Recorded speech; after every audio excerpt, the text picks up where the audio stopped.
To today's meeting here on July 15th at 2 p.m. A lot of us are located here in Salt Lake City. The rest are all virtual, and we're welcoming to the Medical Cannabis Policy Advisory Board. We'll go ahead and read the introductory script. So this meeting is being held virtually and in person and is hosted by the Utah Department of Health and Human Services for Medical Center for Medical Cannabis in Salt Lake City. Public notice of this meeting was provided on the Utah Public Notice website. This meeting is being recorded. A recording of this meeting will be posted to the Utah Public Notice website no later than 3 business days following the date of this meeting.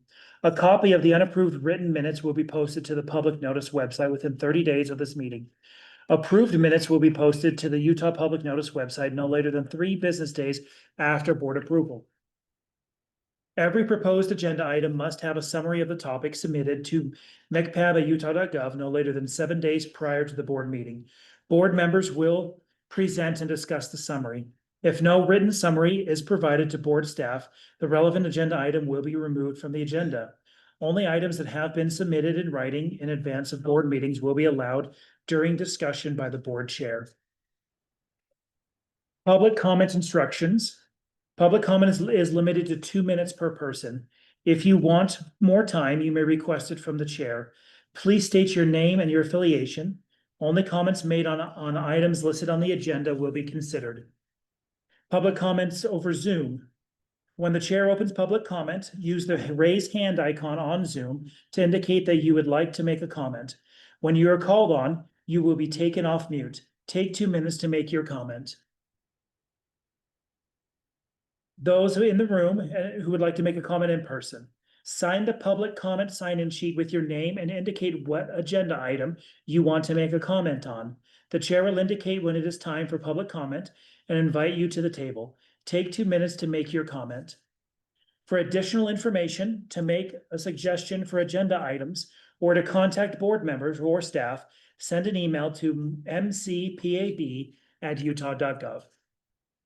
And with that, I welcome everyone to today's meeting. And we'll go ahead and go on to the next item, which is approval for the June 2025 minutes. Did everyone have an opportunity to read over those minutes? All right, is there any changes or modifications that need to be made? If not, I'll look for approval.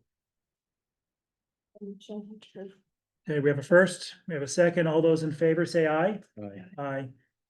Hey, it is unanimous. All right, moving along. We do have quite a bit of administrative business to do. Do we have all participants on? No, but you're missing Chris and And just, okay, all right. We'll start with the. Would like to do, we need to do the training with them, so. Des just texted me for the link to the meeting, so. Oh, okay. Yeah, that's her. You may want to send it to Chris too. So. With that, we'll go on to the chair and vice chair elections. As everyone is aware, it is a 1-year term by statute for being chair or vice chair. We will go ahead and open it up for chair. And with that, I saw, and we did have one individual reach out to us, but I'll go ahead and nominate Desiree Hennessy as chair for MCPAB for the next year. So, and if we want to go take a vote. I guess if it's unopposed, we don't have to. All right, is there anyone opposed to that? Trevor, tell us if that's correct. Can we do that, Trevor? Yeah, Okay. I'm sorry, I'm trying to get Des. There could be other nominations. Yeah, if there was any other nominations, if not, we'll go ahead and proceed to just a voice vote. All those in favor say aye. Aye. Aye. All right, it is unanimous. Des Hennessy. All right. Move on to the next item, which is our exciting vice chair. And with that, I believe the only nomination we've received up until this point was for Nanette Beresny. Any other nominations? Okay, with that, we'll just follow the same procedure. All those in favor of Nanette filling into the vice chair role for the next year, say aye. Aye. Aye. Aye. And it is done. Congratulations, you now have one extra meeting a month. And you have one left. I have one less. All right. With that, we will go through the next item. We do have a brief presentation from Trevor. We've missed this time. We've get with Trevor. Yes, I apologize. We plan to have conflict of interest forms ready for this meeting. But we're just making sure we have the most up-to-date version of them since it's been a while. So we'll bring those forms to the next meeting. If you prefer a fillable online version, happy to accommodate that as well. But just know we'll be holding off for another month and getting back to you on those conflict of interest forms. Okay. But I would like to invite Clover Meters to give our presentation on open and public meetings. You're welcome to come up here. Or here, free chair. Yeah. But Trevor, are you gonna send everybody the electronic form or do we need to request it? I'm happy if everyone would prefer it that way, if it's easier. I would. Yeah, if you can. Yes, yeah. And then. Your confirmation was good? As far as I know. Okay, so I think that was the only other change. I know we had Nanette Lab announced the last meeting. So I think that the board is full again. Congratulations, Jim. Oh, thank you. One more meeting. No, I was still continuing Yeah. for another 4 years. One left. All right, I'm back again for the annual Open Public Meetings Act training. I'll try to do this as quickly as possible because I think most of you already know all this. So a lot of the items in UPMA are administrative, and so it's more for the staff than for the boards. So I'll highlight what the board needs to know. So UPMA, of course, the Sunshine Law. It's in Utah Code Title 52, Chapter 4, and it applies to meetings of public bodies, which that is. So before the meeting, things have to be posted, the agenda items and everything needs to be available to the public. The thing that the board needs to know is you can't get together as a quorum outside the meeting to discuss a predetermined action taken in the meeting. All right, and I can go into this, but I think you guys have an anchor location in his hybrid meetings and you're doing that right. So I don't think we need to go into the specifics of that. But if you want to switch to purely electronic, I'm sure have Trevor talk to me and we can maybe work that out if you're not happy with anchor locations anymore. During the meeting, so it needs to be recorded and the minutes are taken, unless it's a site visit or a traveling tour where no vote or action is taken. The important thing to know here is to only act on items on the agenda. So if a member of the public comes and wants to talk about something, they can talk about it, but you can't take action on it. You'll need to put it on the agenda for the next meeting. Also don't message or text each other during the meeting about board business. Everything you're saying needs to be in the open. You can only close a meeting for limited purposes. I don't think any of these apply to your board, but if for some reason you think you do, have Trevor contact me or somebody from contact me and we can discuss whether or not a closed session is appropriate. Then after the meeting, post the recording of the meeting and the minutes. And you have the draft minutes available to the public within 30 days of the meeting, and then of course approve them at the next meeting like you've done. The important thing to know about closed meetings, if you knowingly or intentionally violate the closed meeting portions, that's a Class B misdemeanor. That's why it's very important to not have a closed session unless it's statutorily permitted. If you take an action in violation of the open meetings not related to closed sessions, it is just voidable by a court. So if you take a vote, did things wrong, the court could say you have to redo that. So then you have to post notice, have another meeting, and etc. So this is actually updates from 2024. There were no changes in 2025. So there's not a whole lot going on this year. Any questions? Did I do that too fast? No, thank you. Thank you. Appreciate it. Thank you. Yeah. Okay.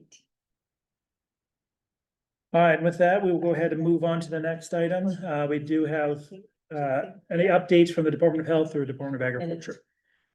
Rich? Sure. Yeah, I'm Rich O'Born, Director for the Center for Medical Cannabis at the Utah Department of Health and Human Services.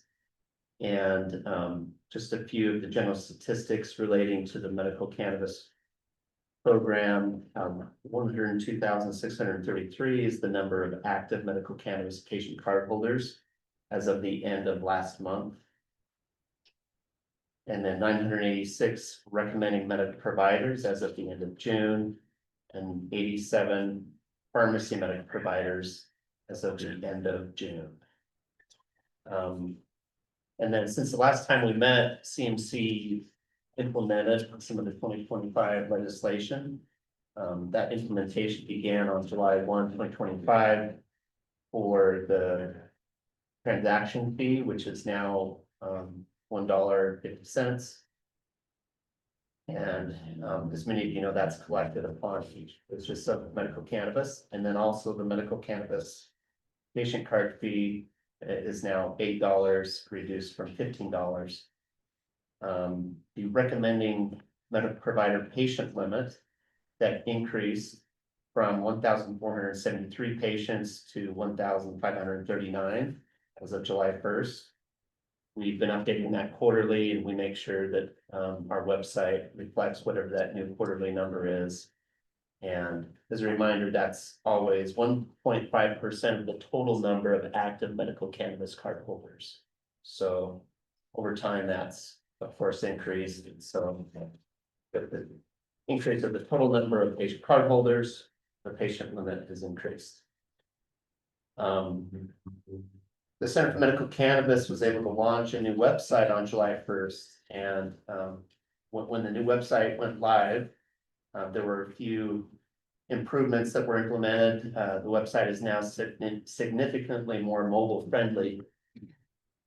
We know that 60% of the website users or the website visitors are using the smartphone, so that definitely, I think, helps them make that experience a little better for them as they renew their cards and get cards and interact with us on their smartphone. And then also we simplified the homepage and website to reduce the number of clicks that people need to go through and to get to key web pages. Also the organization of the website content, we've improved that so it's easier for visitors to quickly find information that by statistics we know they're going to more often than other information. And we've also prioritized information that is specific for patients, because most of the time a visitor is coming to the website as a patient or a potential medical cannabis card holder. And also one way we prioritize patients is we created a how to get started tab on our homepage, where if someone just clicks on that, goes directly to some of the common reasons why people go to our website. Also, we have a Qualtrics digital concierge service navigator that's been updated. And so someone's finding that they're just having trouble finding something on our website, that's able to help them navigate quickly to the links that they need to get in order to find what they need. And so there's some prompts that we've built in logic that help the patients get exactly what they need quickly. And then also just the website content has been revised to use accessible information and language principles, so it's just easy to read and less legalese is always good. So we have some staff and that worked with DTS on these improvements, and we're excited that we could move that forward as our website is visited several times a day, and we want to make sure that people's experience is as easy as possible. So we're glad that we could move forward with those. Also, there were some EDS software enhancements that went live on July 1st. Those include the patient and the recommending medical provider homepages were revised just to be more user and mobile friendly. And then there were some changes to patient pages. Those made it easier for patients to do tasks like print their card, make a payment, renew their application on their phone. And then right now we're also working on revising the medical cannabis card. More information of that will be shared later on at a future meeting, but we're working on that to make that more user friendly for not only patients, but also the medical cannabis pharmacies and for other stakeholders that use those cards to verify that someone actually has been issued a card. So also, we received some great input from cannabis processors regarding the patient product information insert. This was a meeting held exclusively for cannabis processors during the past month. And we were able to consult with them regarding the insert and get some feedback that was recorded. And we were able to go through that this week. The deadline for input was last Friday, and so we're consolidating all the input and reviewing that. And we thank those from the industry who took the time to provide input, participate in the meeting. And that was very helpful. Also, just during the past month, we had our quarterly medical provider meeting. All medical providers that participate in our program are invited to join this meeting, along with the pharmacists that represent the medical cannabis pharmacies. And we're able to provide information about EDS updates and new legislation and get their input on a few items. Also, we did accept an invitation to present to the Mill Creek Rotary, and we're scheduled to do that on August 21st. Department of Ag and Food will be there with us, and also Utah Patients Coalition will be represented at that as well. And it's always good to have them there to help us respond to questions that we get. And so it will be a good event that will help share information about the program. And then also the Center for Medical Cannabis's patient and provider newsletter will be sent out later this week. And that is available for anyone that signs up. If there's someone listening that hasn't signed up for that and is interested in getting those, you just go to our main page at medicalcannabis.utah.gov. And you can sign up to receive those newsletters. Those are sent out quarterly. And there's just updates for patients, and then separate from that is the update for medical providers that participate in our program. And that's my update. So are there any questions about any of the information we shared? Okay. That's all from DHHS. Just a quick one from Department of Ag. We have the patient advocacy group member for the licensing board. Cannabis licensing is open. But will be open this month. And we're taking recommendations from any patient advocacy groups. We'll be reaching out to those that we already working with. If there's any other advocacy groups that would like to submit a recommendation, they're welcome to do so through our website.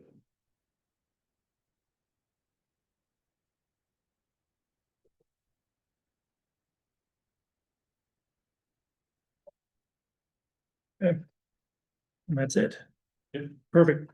One question I had, Rich, is you talked about the fees going into effect, the $1.50. How was $1.50 chosen as an appropriate fee for the? Like how those get decided?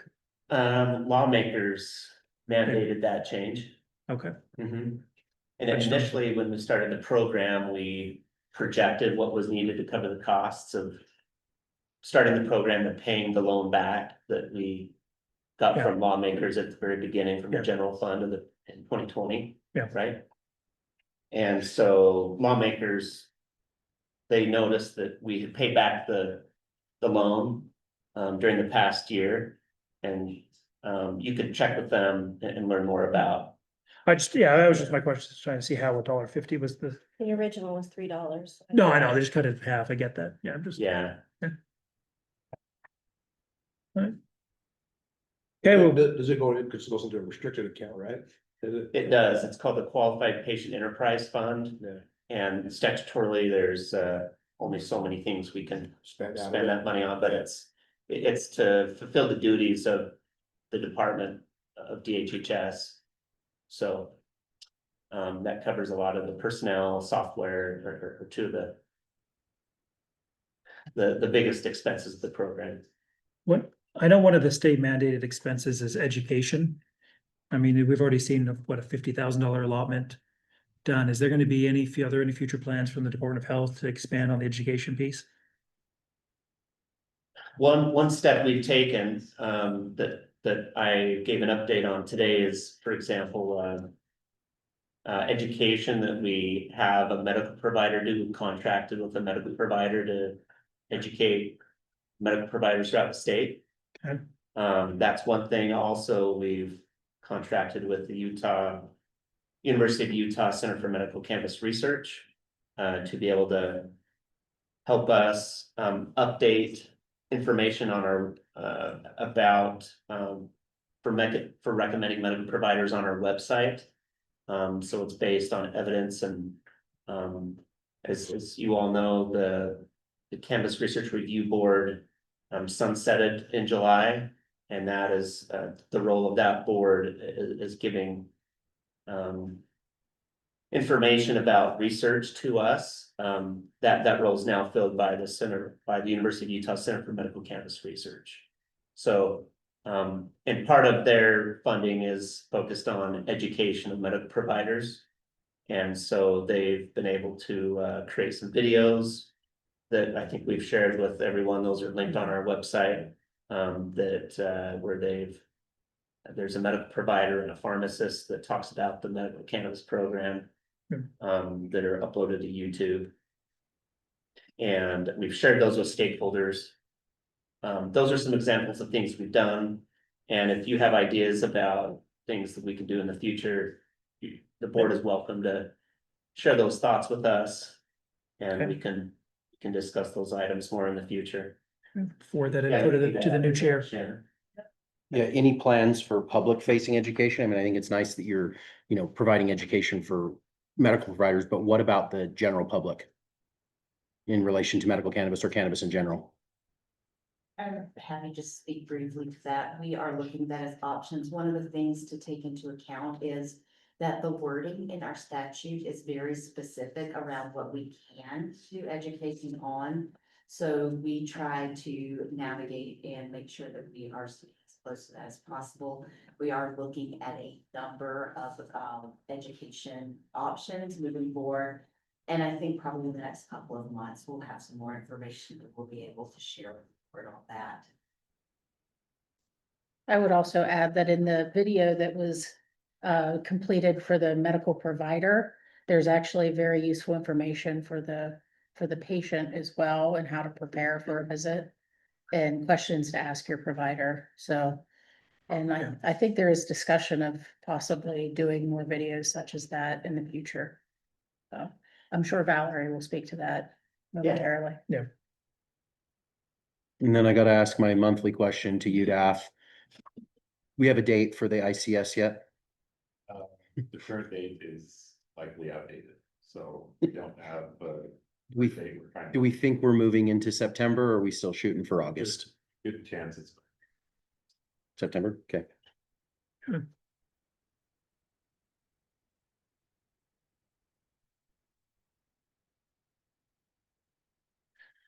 All right, any other questions?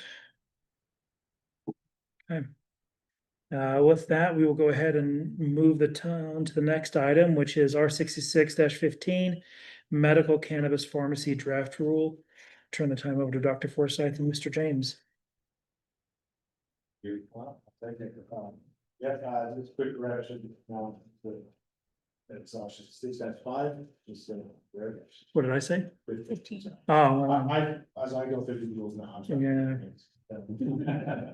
Oh, I saw, I think maybe I read it yet. It was 15 minutes before that. We went a little long.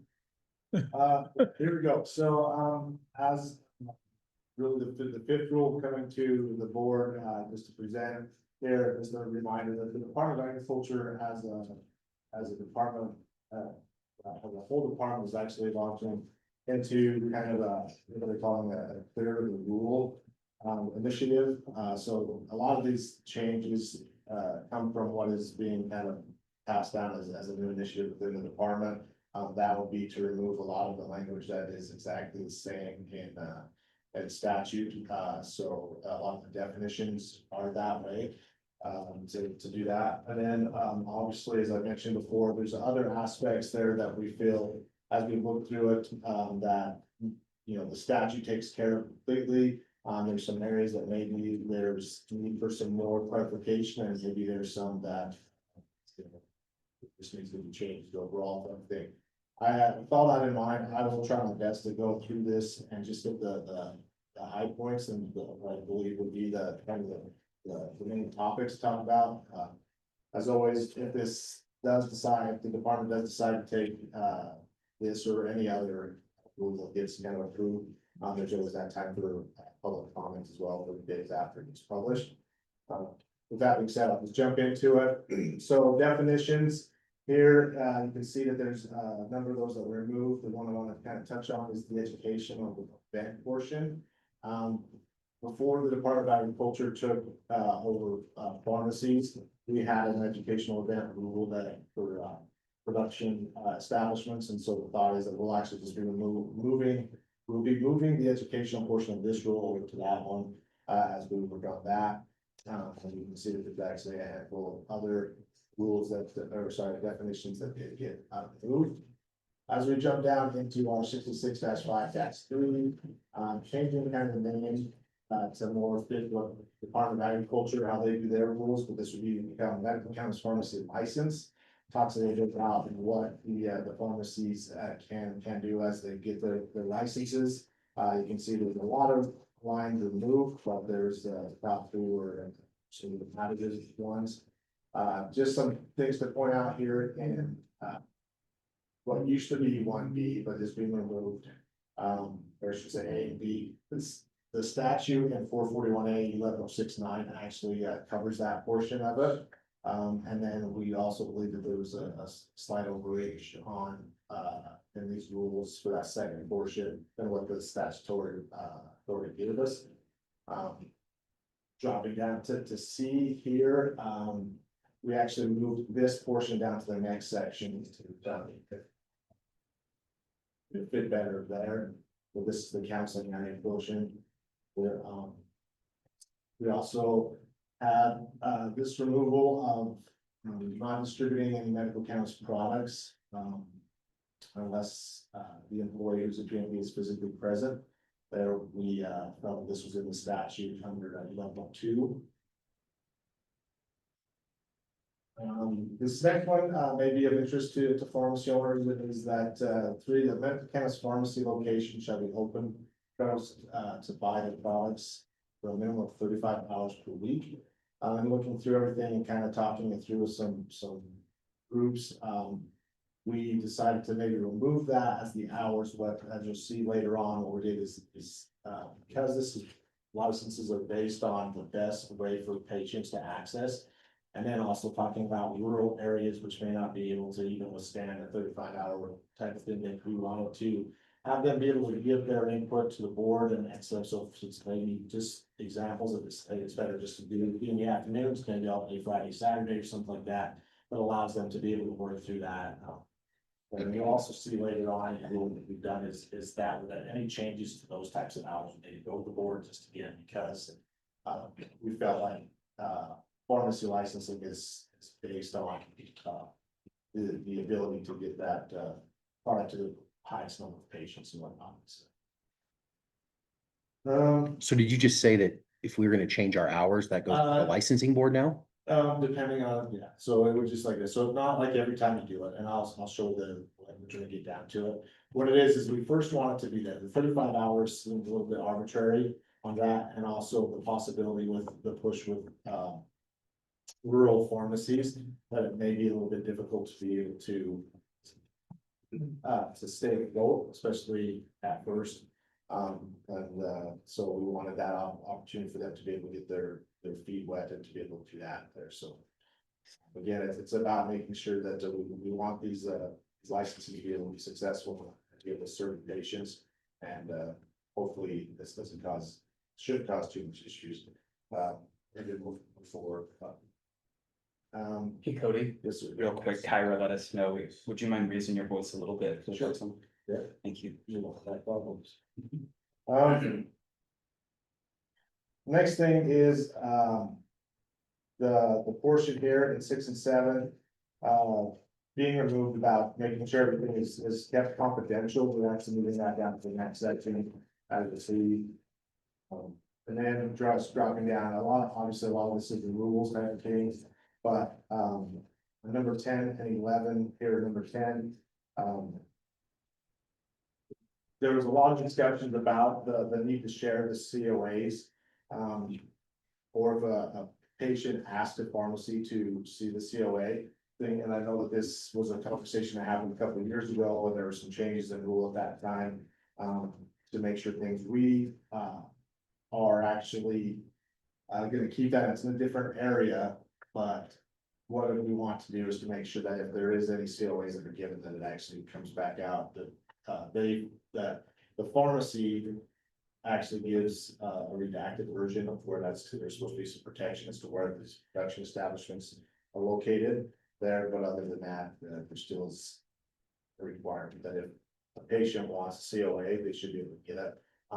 There's also, what should be said in that is that now that there's the ability for processors to have a website, that there's obviously that ability for them to put their COAs on that as well, right?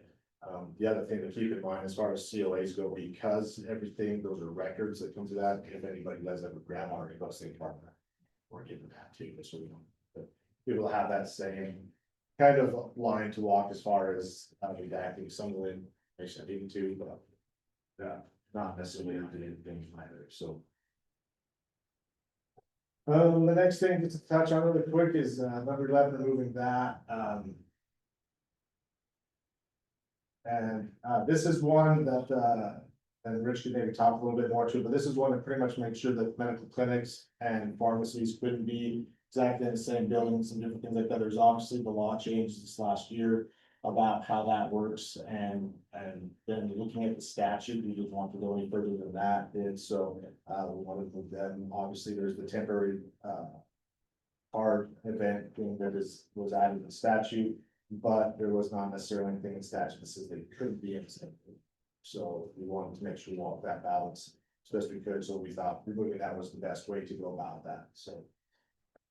Moving on to 5-4. Change the name from just operating plan to medical cannabis pharmacy requirements. And similar to what we did with the other licensing type of rules that we had, what we wanted to do is make sure that as the operating plan was sent to the department, that there was information and a blueprint that included the limited access areas, public waiting area, patient counseling area. You know, the storage areas and any places that return cannabis or waste will be handled. Not quite sure we truly needed location of toilets, but we left that in there, and the break rooms like that. Mostly just I think what that comes down to is that we need to, there is the portions in statute that says that there should be cameras and ability to see what's going on in any area that is handling cannabis, and so if we know that that's your bathrooms, it's probably. So unless you want to do it, but. Why threw you under the bus? I must have been just looking at him, I guess. You weren't eye contact. I was just about to say, we're not putting one even if you require us. We'll gladly fight that one. I imagine public opinion, I think, would side with us on that. Number 4, in this section, I've mentioned a little bit before about the hours. That says, this is an addition, but in another section, the medical cannabis pharmacy shall set hours open for business to give patients the greatest access medical cannabis possible. And then a little bit farther below that, and starting on 9 is that portion of COAs that I had mentioned about providing a copy. But it should be requested in writing, and then we would want the pharmacy to redact the location of the processor, just to get that protection. That's filled out statute. And then the next thing that was an addition is the medical cannabis pharmacy shall immediately report an actual or suspected criminal activity to the department and law enforcement. Within the jurisdiction that has occurred, they're just keeping that in there for probably more safety aspects for the pharmacy and the pharmacy employees, and probably helping them better. Dropping down a little bit, you can see there's a lot of things that were removed. Moving down to what used to be the pharmacist in charge.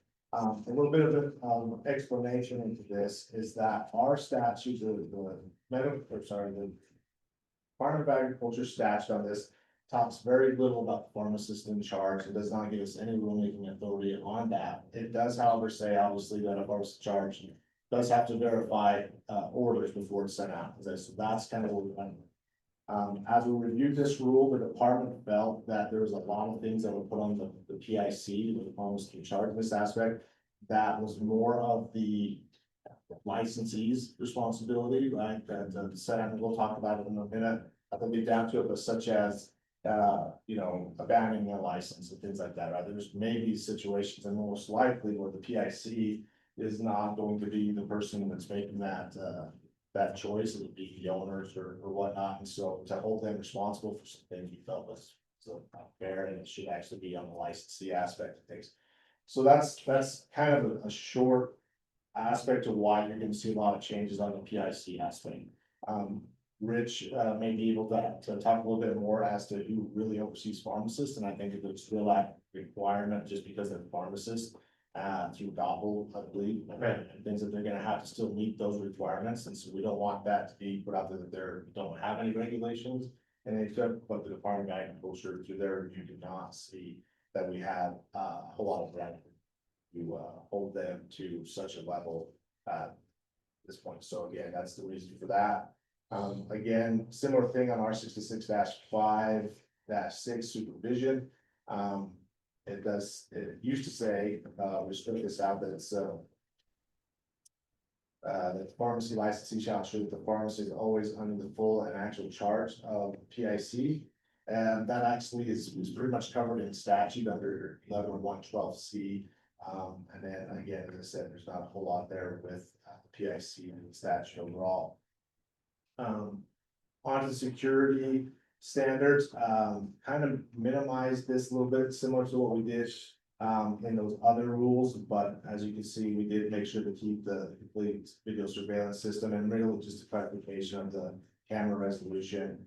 And again, that clear and certain identification. The statute itself obviously says that be able to see the handling of cannabis all times. So we did feel like that, and we have the other rules, need some clarifications to the lab, at least the one, the bottom line to reach. Below that, you'll see, similar again to other rules, that there is still a visitor's log there. Again, this is information that's spread throughout the statute, such as that they have to be 18 years old to be a visitor, and then have to be able to identify who they are, when they were there, when they left, and what the purpose of visit. So it's actually taking a number of different aspects of the statute, putting into rule in one spot for that aspect there. And then as you can see, quite a few removals on this, where we felt that the statute itself covered what was needed.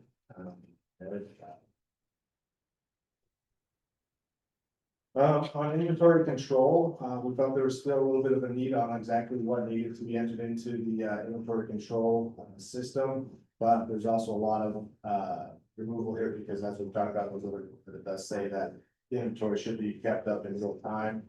I think one thing that I'll point out to JD, because I know he'll point out to me later, is that this rule has day, we're still working on the day versus week as far as reporting cannabis that was off by 10%.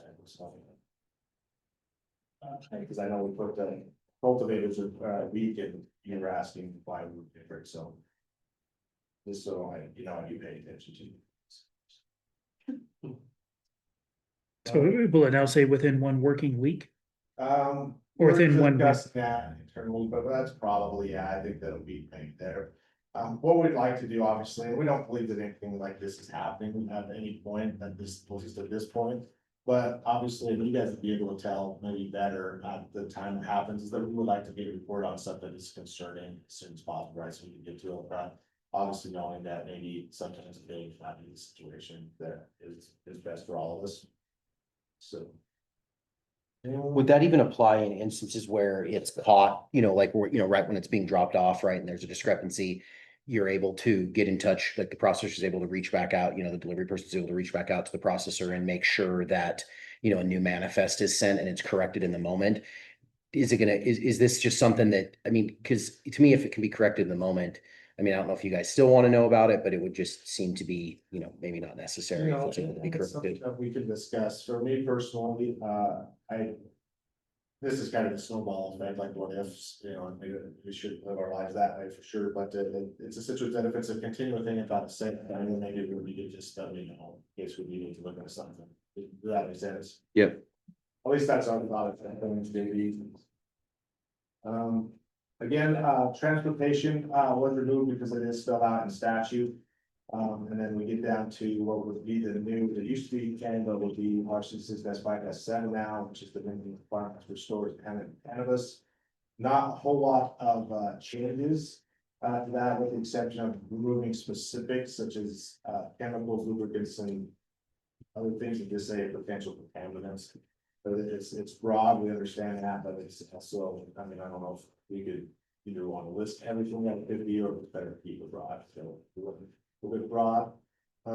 Next section, R 66-511 is cannabis disposal and waste. Again, this is something, removing the majority of the statute actually calls out about 4 different laws. That need to be followed to do that, and then putting it in the operating plan, how you go into meet your local municipalities regulations on disposal of this stuff, as well as the states and some federal ones as well. So.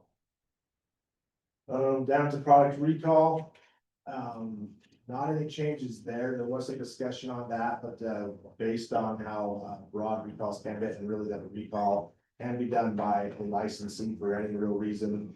We didn't have to get put anybody, either us or the industry, into any corners, back into any corners in any way. So just pretty much kept it the same. Remove the partial filling. We felt that the statute covered that aspect of it. As especially within inventory, and then also reporting through the EBS and the patients there, and it really isn't part of our statute either, so it was kind of worth it to have for us. There, next section is 9, and instead of closing the pharmacy, we decided to change this based on the wording to the title of abandoning or relinquishing a license. Again, this is a situation, you'll see some changes from the PIC to really the licensee overall. And then, there's some things that we felt were controllable by the licensee versus what might not be able to, and those are the things that we wanted to add, such as the notice and things, as well as what their plans are, details and things like that. So overall, that's kind of the biggest thing is removing the PIC as part, was the person who's responsible for all that, putting that more on the licensee themselves, and then making at least believing from our standpoint that the 2 changes would be something that's more controllable for the licensee to maintain. So that's that portion. Because we talked about that in the section I just came off of, we removed the abandonment of license aspect of that.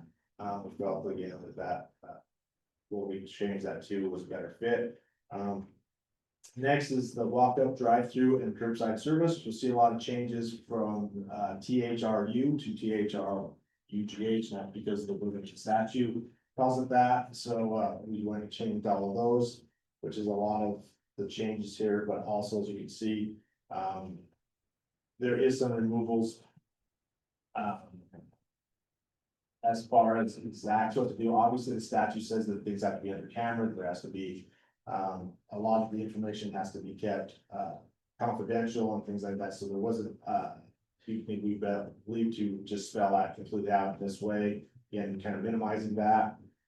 A few changes to wording just to fit the Department of Agriculture's way of writing things, for instance, down on what used to be 4B, instead of under no circumstances, we just changed that to stay not. There, and then added that the video surveillance on the cardholder transactions will include, or that includes these things, but no changes there really. Remove the children under 18 aspect for waiting in the vehicle, and then remove 9 and 10 because they're carried out at statute and seem to be just pretty much understood.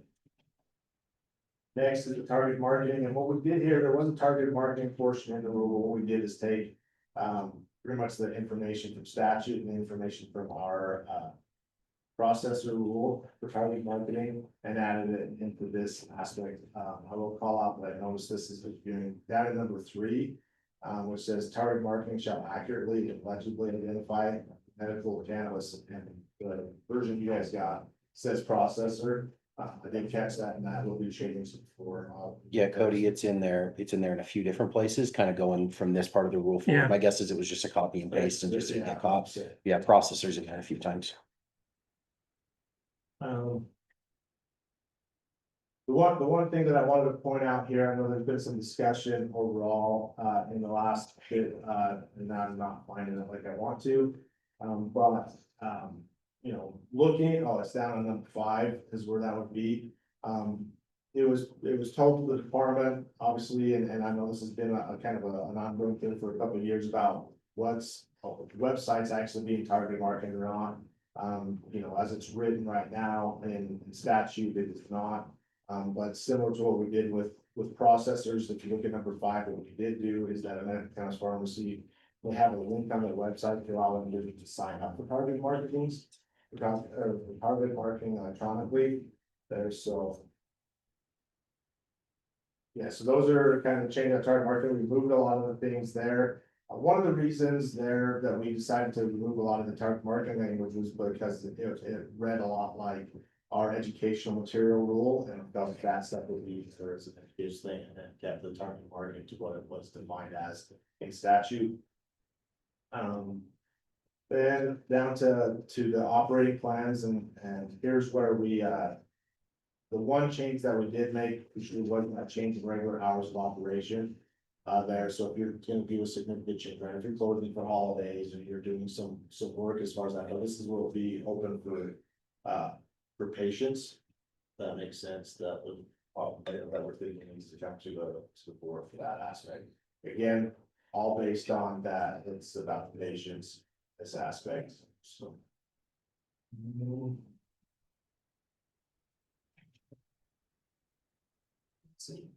Then now on to what would be 13, used to be 19, was pharmacy license renewals. And pretty much just adds a handful of things and removes some of the things that were on there, such as, you know, the intent to renew needs to be sent. We wanted to make sure, because they come to the board, that it meets the timeline, as well as what information needs to be coming to the board. And changing some aspects of the licensee themselves will be reporting a lot of the information. The department will be, clarifying as needed there, and then let the board make the decision based on what's reported by there instead of off. Moving on to the next portion, which was the issuance of additional licenses. That was taken out of statute and one for the department or anybody to be able to add any more licenses, so we removed that portion of the rule. It's no longer needed. The next one has been kind of talked about for a bit over the last couple of months for the geographic regions. I think most of you were either in person or made aware of the meeting with the governance board a couple of months ago, where it was discussed, and they had sent a letter out saying that it was not the intent of the legislature to remove our geographic regions rulemaking authority. Based on all that stuff, we were keeping it in there at this point. We hope that the statute gets fixed just to make things a little bit clearer as that goes. But yeah, so at this point, the geographic regions are being kept in the rule. This time, and limited medical provider recommendation form, there's nothing about medical providers really in our statute, so we removed that portion of it. That should be in other places. Cannabis pharmacy agents, a few changes and additions there. Instead of ICS, using the inventory control system, making sure again that the medical cannabis pharmacy license is ensuring that each agent has received the training that they need to handle their tasks. So things that we already have in other rules, but seem to be the best way to go. Agent application procedures, removed all of that because they're laid out in statute, and it's just pretty much filling out an application overall. The renewal application procedures is a similar thing. The one note I would like to say on what used to be R 66-526, the continuing education requirements. So this is actually required in statute under 1106(8). However, the Department of Agriculture strongly feels that we are not the agency who should be giving any trainings on privacy and HIPAA, because we have no knowledge about that. So we'll be making our recommendations to lawmakers to make sure whatever that needs to do will have to happen. But at this point, it's there. We'll work with whatever agencies we have to right now to get that training out really copy what used to be there, but, just for those reasons, that's just, I'm not you guys, that aspect. And then, I think, we've kept the violation categories the same. There, some changes up in the pension. And with that, Mr. Page. Well, I'll there's only 27 minutes, so any questions or? I think I missed the beginning. Yeah, I do have a question about the change in regular hours. Why make that go in front of the board? Why make a pharmacy wait up to 60 days to change hours of operation when to this point it's simply just been approved by the department for a change request? Well, and that's a good question, JD, and I will add before I answer that, is that the department's looking at ways to change their operating request to try and make it more efficient, to try and to quicken things up, things like that, overall type thing. The thought process overall really was just because it is pharmacy licensing is so much based on patient ability to access, I should say, patient access, because that was the thing. I mean, I'm not sure, I think actually even Dr. Forsythe argued with me about it for a while, so he put his foot down if he wants to, it's beer. But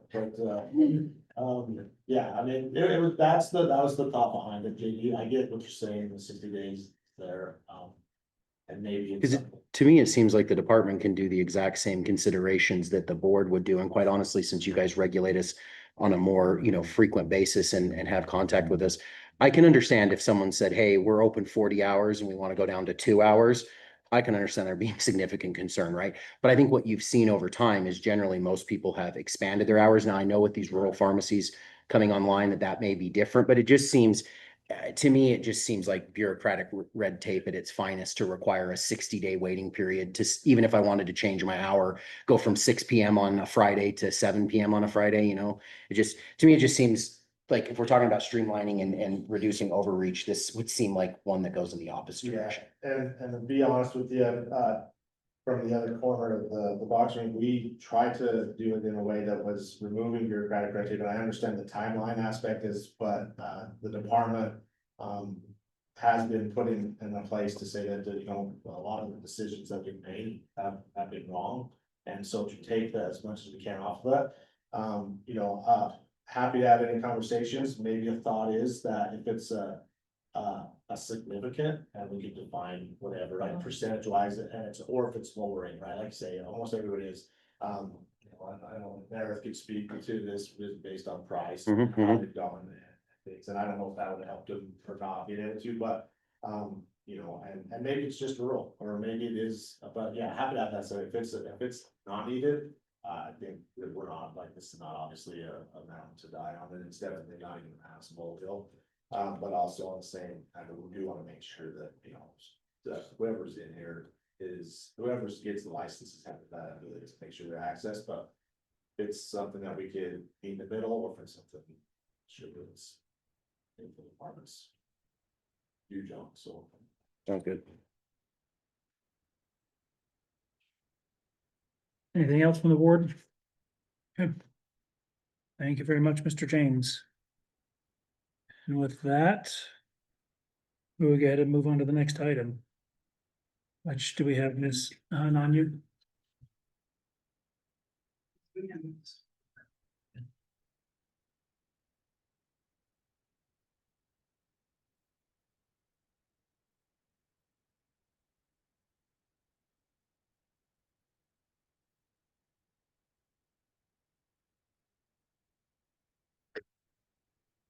I think you can unmute yourself. Hi, everybody. But welcome, and we'll go ahead and give you the floor. Thank you so much. Let me set up my presentation here. Okay. And let me confirm that I can share my slides.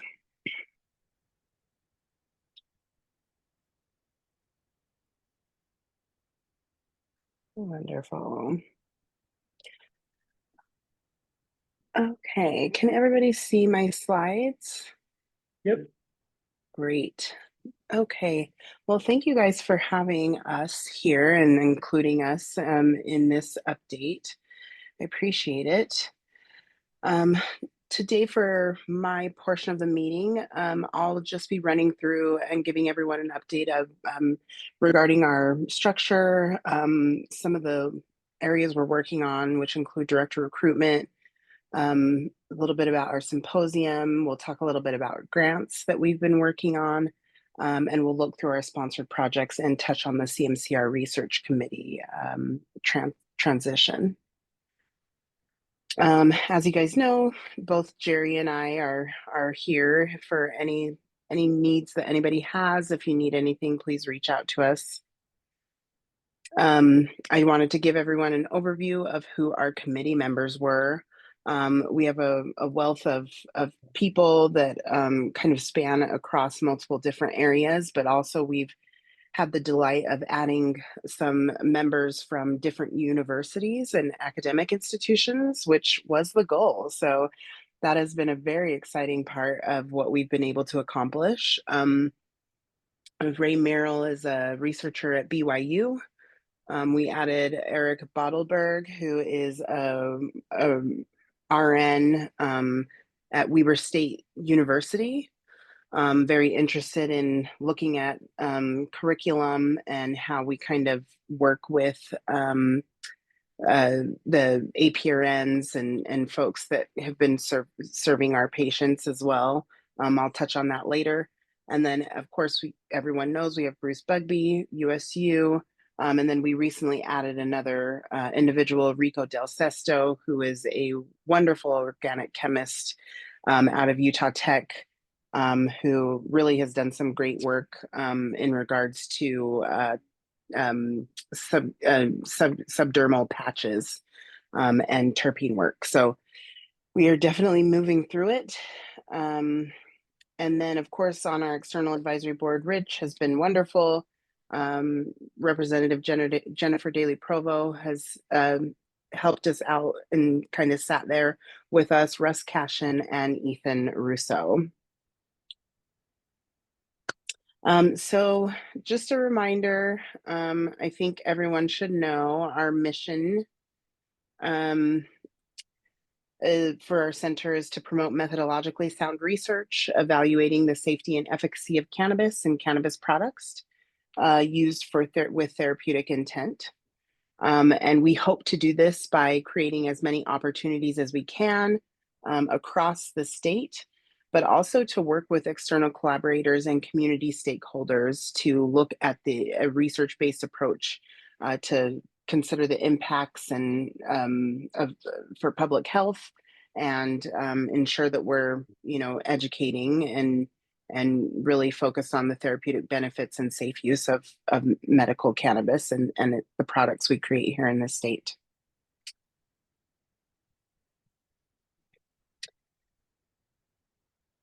I'm so sorry.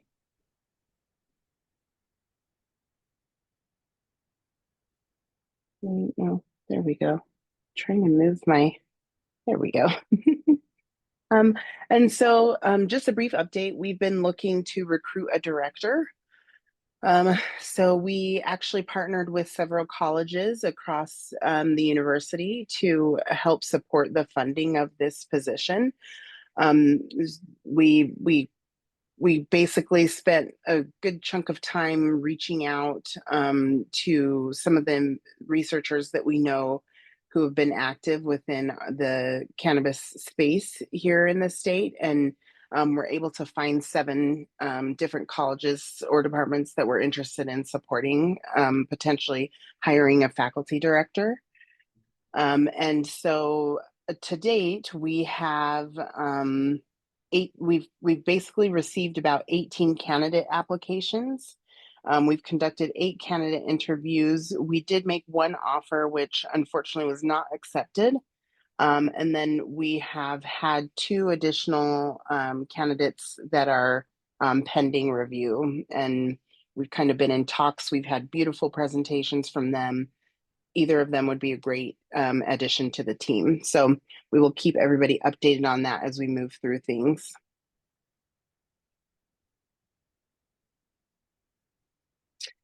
Quick update on our symposium, which we hosted on January 21st, 2025. Thank you to so many of you for joining us.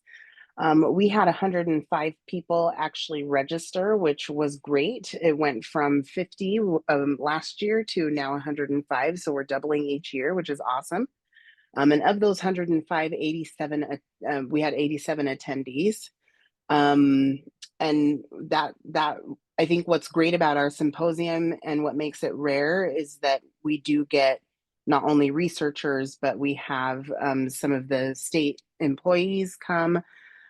We have community stakeholders come. We have patients that come. So it's very exciting that we get to kind of have everybody come into one room and focus on the science and really talk through it and learn all together. So Ryan Vandry, who I hope most people know as of now or by now, he's a really well-known researcher at Johns Hopkins that we were able to host and have come, as well as Rosalie Pakula, which added a health policy element. And she talked a little bit about the regulatory aspects, just to give an overview of what that looks like. We also had Heather Kimmel, who is a part of the NIH and is a health scientist and the director for oversight of the PATH study for NIDA, come and kind of talk to us a little bit about what NIDA is interested in. Although I assume that has shifted a little bit with some of the things we've seen with NIH. But she gave a great overview and presentation to kind of encourage our researchers to kind of consider expanding not only their breadth of research, but also that they hope to continue to have funding for everybody. And then we also had our seed grants present, and we included presenters from, of course, the U, BYU, USU, and then had visitors from Colorado State University's Institute for Cannabis Research as well. So trying to continue finding partnerships as we go along. To give just a brief overview, we had 58.3% of people that were very satisfied with our event. 100% of attendees said they would come back, which is wonderful to hear. Our content, keynote speakers, and the quality of research that was presented were the highest ratings that we got, which is really, I guess, motivating that we're kind of on the right track of including the right types of discussions. And then the areas we can improve on is the structure of the symposium, which we hope to do, as well as question and answer and collaborative group discussions. So we'll be working on that as well. Looks like the future topics that we had was interests in opiates and discussions around better research there, including more humanities and diverse perspectives, as well as adding in some sort of compliance and comparative study information between states. And I wanted to just give you guys a brief update. We did apply for an NIH grant.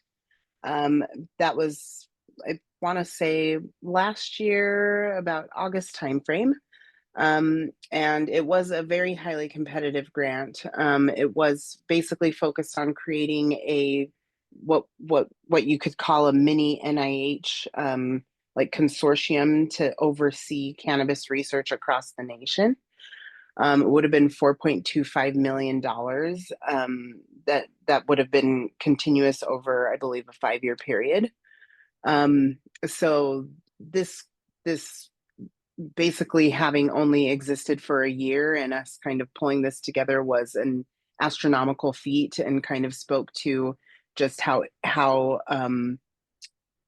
I guess dedicated and interested our researchers are in really trying to find funding and get things going here as far as becoming a national source for research. We did get really good feedback. They basically said that the strategy that we have put together and the plans that we presented would be really, really great applied locally. But we would need maybe additional experts that could support the application nationally. So that's, not that surprising, but it was definitely great feedback to hear that our strategic planning is something they see working well on a local level. The grant was awarded to the University of Mississippi, as well as Washington State and United Pharmacopoeia. So that kind of speaks to the size and prevalence. The University of Mississippi has been doing this for 57 years. So if that's what we're up against, I think, just to get the feedback that we're in a good place strategically for our local plans was really great feedback. We also went through our second round of seed grants. So we distributed $150,000 to 3 researchers. Cameron Metcalf at the U of U, he's been doing great work alongside Misty and Karen, and has been a super important part of kind of what we've seen within the epilepsy or within the advancement of epilepsy nationally.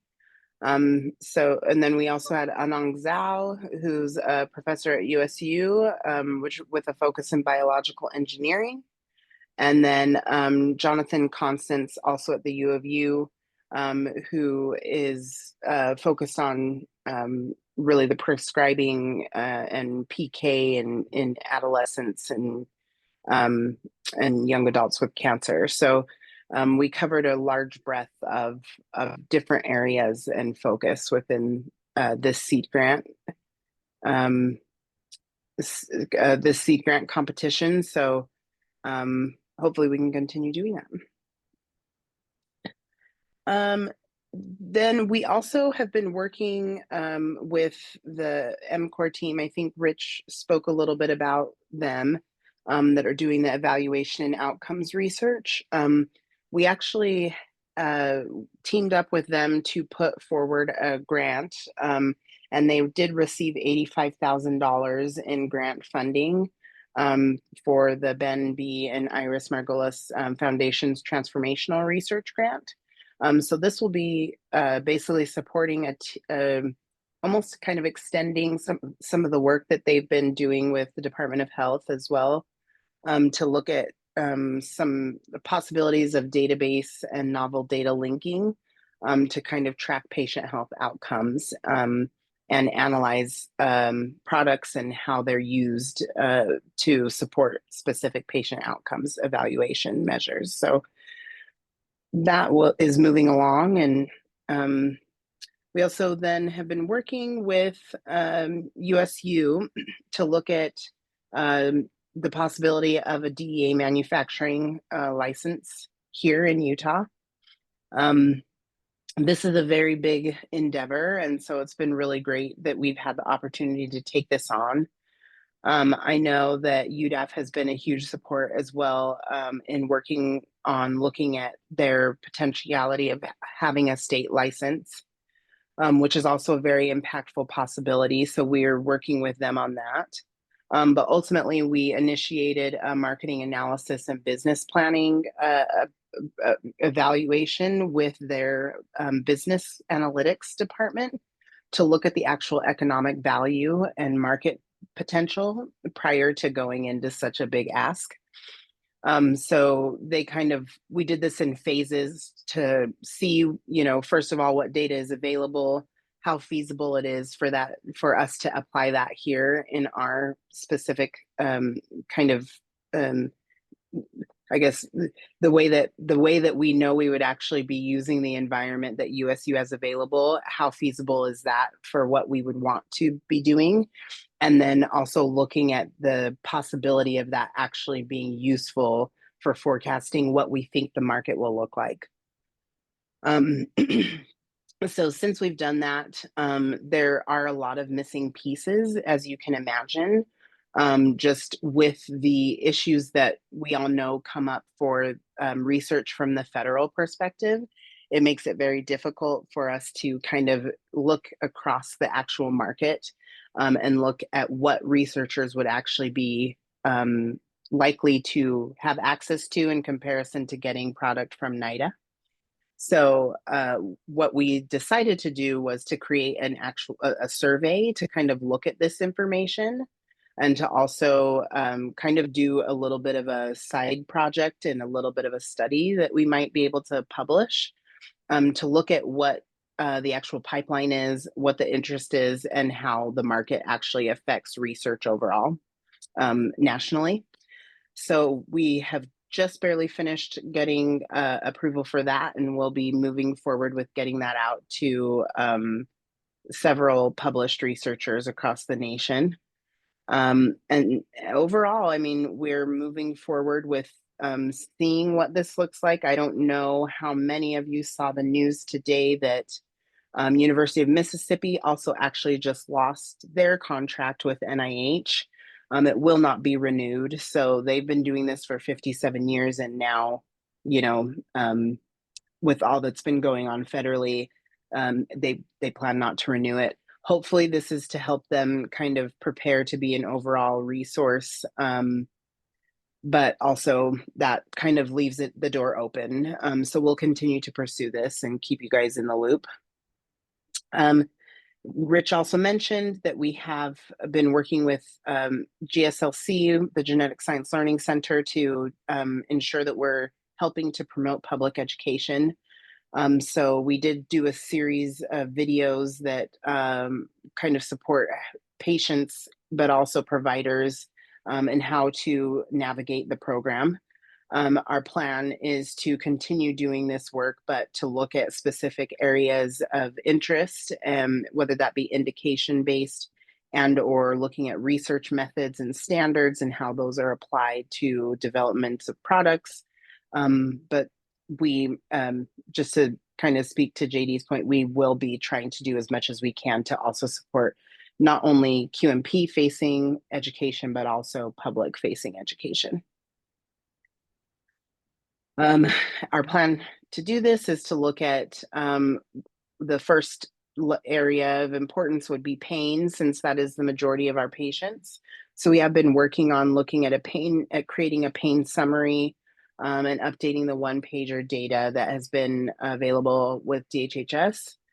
So we're working on that and hope to create a video that kind of centers around the myths around that. We also would like to kind of open up a mentor training program with Weber State University. Some of the other universities in our state don't necessarily have the infrastructure or the funding to do as much research as we would hope they could within the cannabis arena. So our hope is to kind of create some sort of like mentor training program where we can focus on small internships and small scholarships for students and faculty that are interested in working in the cannabis sciences. And then hopefully also inspiring them to look at some of the additional programs that USU, Utah Tech, or the University of Utah might offer to add to their kind of portfolio. And then we also had, as I mentioned, several nurses at Weber State University who were really interested in potentially working with cannabis and how that impacts their everyday work with patients. I think, as we know, APRNs make up the bulk of our QMPs in our state.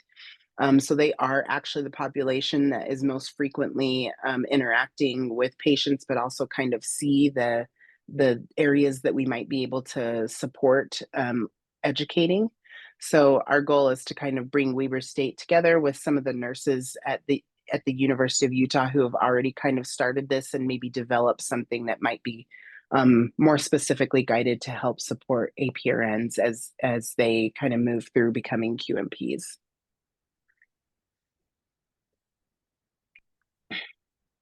And last but not least, I wanted to just give a brief overview of our research committee planning and where we are in the process.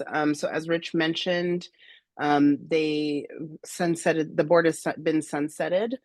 We did reach out to them and ask how many of them would like to kind of come over and shift over to working with us directly.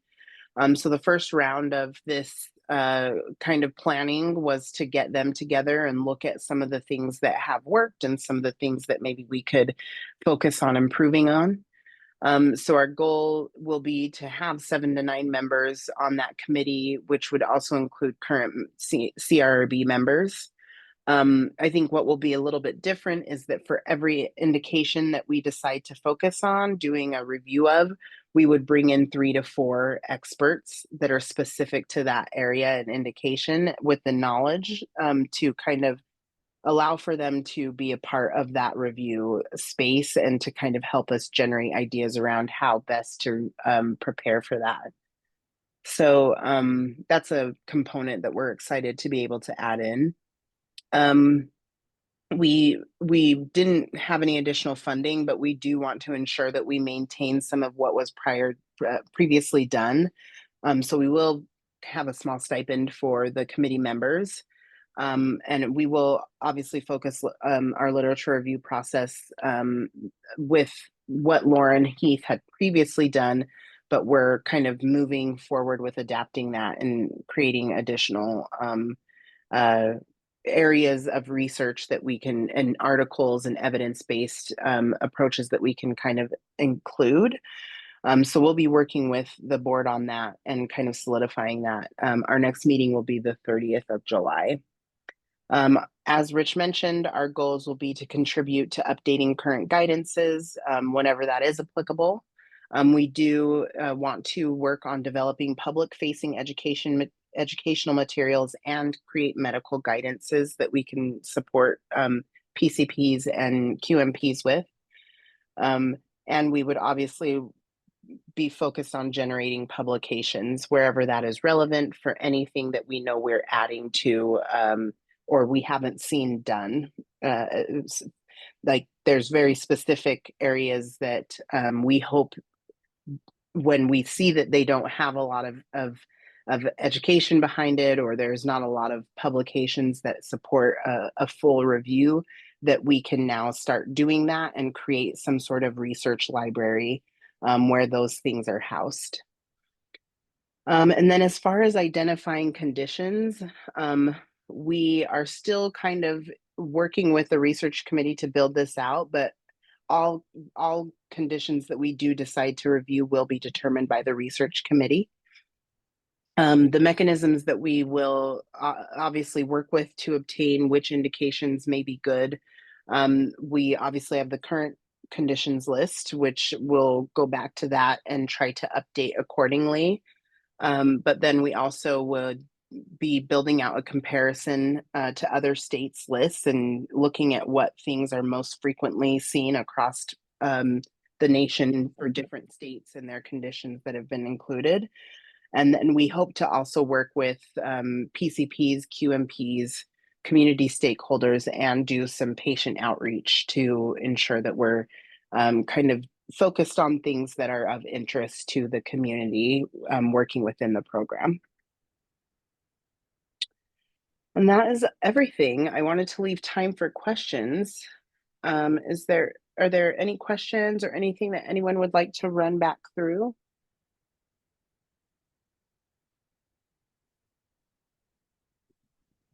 It doesn't look like here in the room there are any questions. Great. So I appreciate you taking the time to present to us and providing a thorough update on the University Center for Medical Cannabis Research. We appreciate that time. Thank you very much. Yeah, thank you guys for including me. I appreciate it. Thanks, Valerie. Thanks so much. All right. We'll go ahead and move on to the next item. We do have on here, which is the recommending medical provider purchasing limit expansion by Mr. Morgan. And there is a memo. Okay. Thank you, Mr. Page. Is my mic on? Does the audio? Yep. We hear you Okay. great. Perfect. So thank you for allowing me to put this together and present it to the board. today. And I appreciate the generous 30 minutes you put on the agenda for me. And I know that doesn't start for another 30 minutes, and I certainly don't intend on taking all that time. But if you don't mind, let me just briefly introduce this memo that I put together here, and I appreciate the assistance of, uh, Trevor in helping me get this published online. But the the intention for this memo is to bring forward the discussion to consider allowing RMPs to um, allow an increase in the current purchasing limits of patients who we find through review of patients' usage and routine um, follow-ups with these patients. For those who are consistently or regularly meeting those limits each month, to have the ability to determine the reason why they're meeting those limits, and if their current needs are obviously being met with or not met with limits as they currently stand. Um, uh, Regarding the background, a review of the current usage over the past 6 months, beginning December, ending in May, found a relatively small population of medical cannabis patients who are meeting those limits. About 30 to 50 patients a month are meeting the 113 gram limit. And for the concentrate, approximately 20 patients or up to 20 patients per month are meeting those limits. And in the grand scheme of in terms of the total number of medical cannabis patients we have, those are relatively small amounts, but that doesn't negate the fact that we may have a number of patients who are needing an additional amount to meet their needs in terms of managing their qualifying conditions as far as the purpose of them using the medical cannabis. Now, when we look at other states who have legislation that allow for medical cannabis, there's 17 medical cannabis only states. 12 of those do include purchase limits, including Utah, and we are ranked approximately middle to lower half of those states in terms of how much we allow patients to purchase. And for flower, and specifically flower, 3 of those states don't have any limits, and 6 do have limits, or excuse me, no limits on concentrate purchasing. So I do think that when compared to other medical cannabis only states, there may be room for Utah to allow for a larger purchasing limit without going to the extreme and exceeding limits that are currently imposed by other states.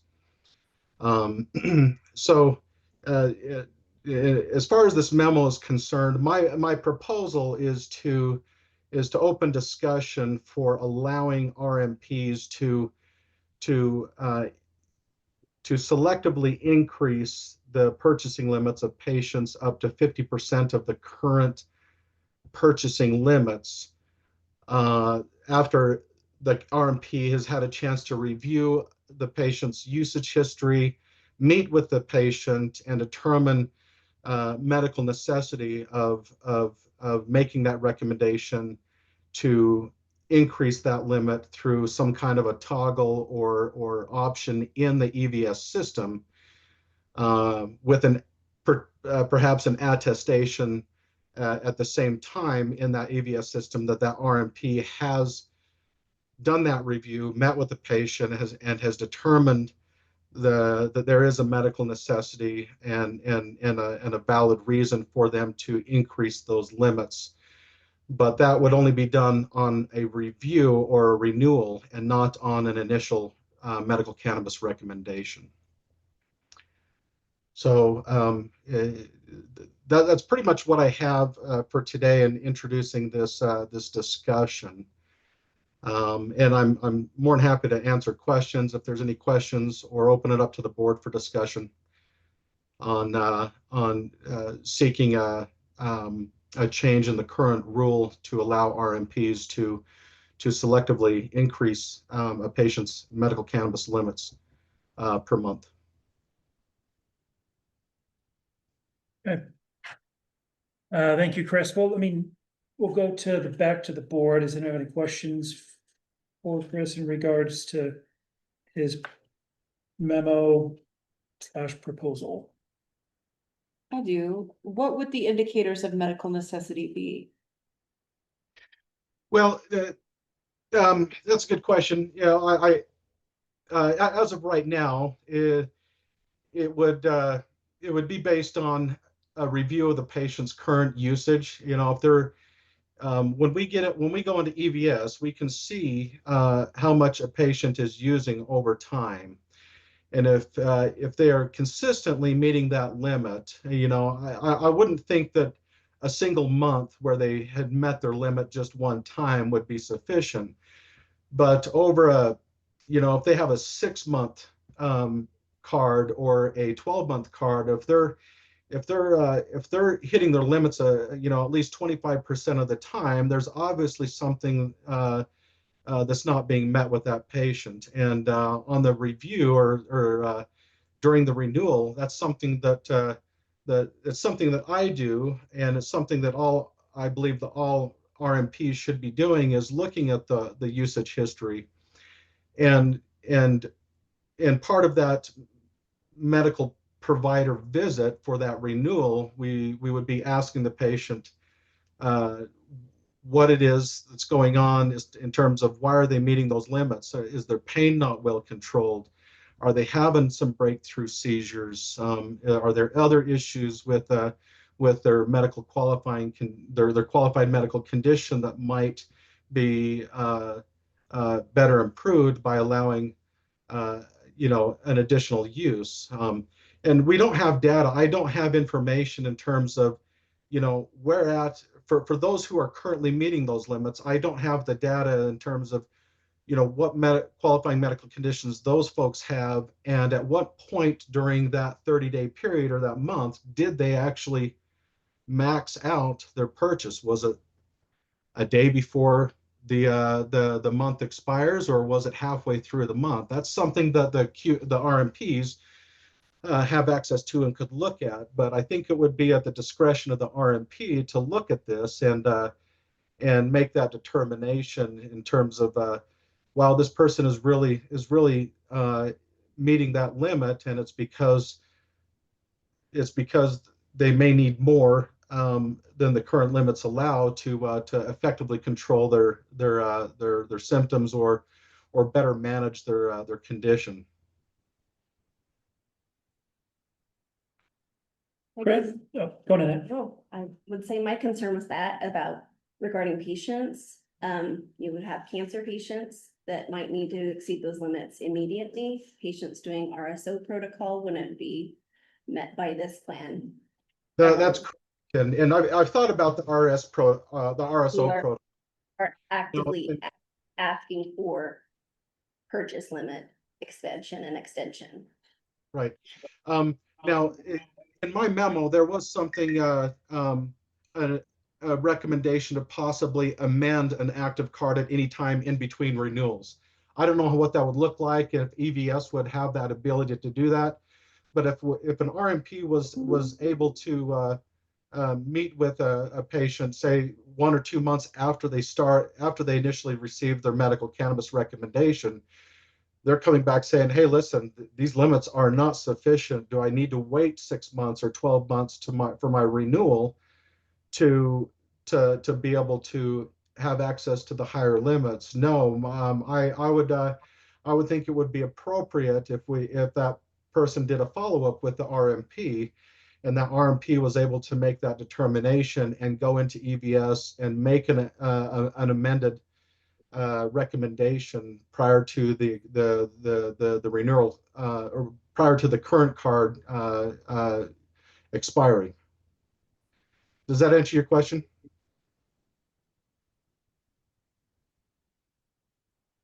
to me. Yeah. Yeah. I guess a little bit. It's still, I mean, it still wouldn't meet an RSO protocol, and I think time is of the essence when you're dealing with cancer patients, so I'm just trying to think of it from that angle. Right. Right. I'm not sure, I mean, this is one of those situations where it could be difficult, if we open it up to one on the initial medical cannabis recommendation, we have to open it up to all. And we all know that, a lot of these patients are unknown to RMPs. They just go to the RMP, and the RMP is the first visit with the RMP, and the RMP often does not know this patient well enough to make that kind of a decision. Now, granted, I believe that there could be some exceptions in there if it is a cancer patient and that is their qualifying diagnosis. I assume that there could be a provision that would allow immediate access to that higher limit, with the option, obviously, to review and make sure that that it's still appropriate, and that those higher limits are meeting their needs. I mean, it'd be similar to the hospice patients, those that are on hospice, and they can get a lifetime card from the beginning.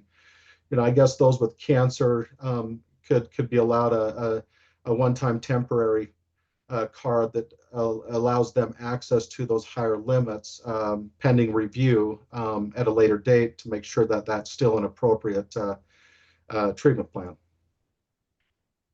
How does that new amount compare to the other 17 medical only states? The new amount is still, it still doesn't exceed some of the high states. I mean, some of them have no limits whatsoever.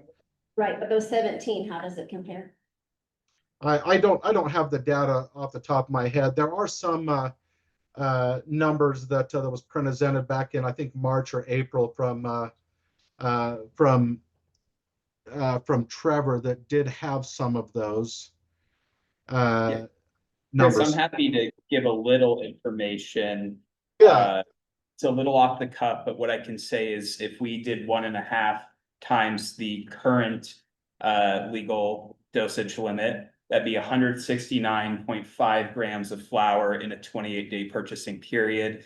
Looking at other states, it's a little hard, since states, some have purchasing periods every 14 days, some go all the way up to 90 days. Right. But in terms of where we would be, it appears to me that we'd be somewhere still relatively in the middle of the road, probably a little higher. So we'd be in more of the camp of the states that have higher limits, but certainly not exceptionally higher compared to some of these other states. And that would only be in these. The highest amount in the nation for a medical only state is Hawaii. That's 113 grams of flower every 15 days. What's Oklahoma? Oklahoma Is the does highest. not have a limit. They have a transactional limit. They have every per day. transaction. Yeah. But that's not per day. It's Per day, just yeah. per transaction at the counter. Yeah, and I mean, this wouldn't be the general limit, right? This would only be in this small instance. So I think it's important to say that, right? Like, this would not take our general limits to those same numbers, right? Obviously, it would still be in line with what Dr. Morgan is recommending, right? So while it may increase limits for those patients that qualify, it's not generally increasing the purchase limit for all patients. Right, Correct. and to clarify as well for the board, so we just discussed flower, that puts us in the middle upper range compared to other states. For composite THC, the current limit is 20 grams every 28 days. If that were to go up to 30 grams, 1.5 times the limit, that would put us in the top 3 states, just behind Pennsylvania and West Virginia.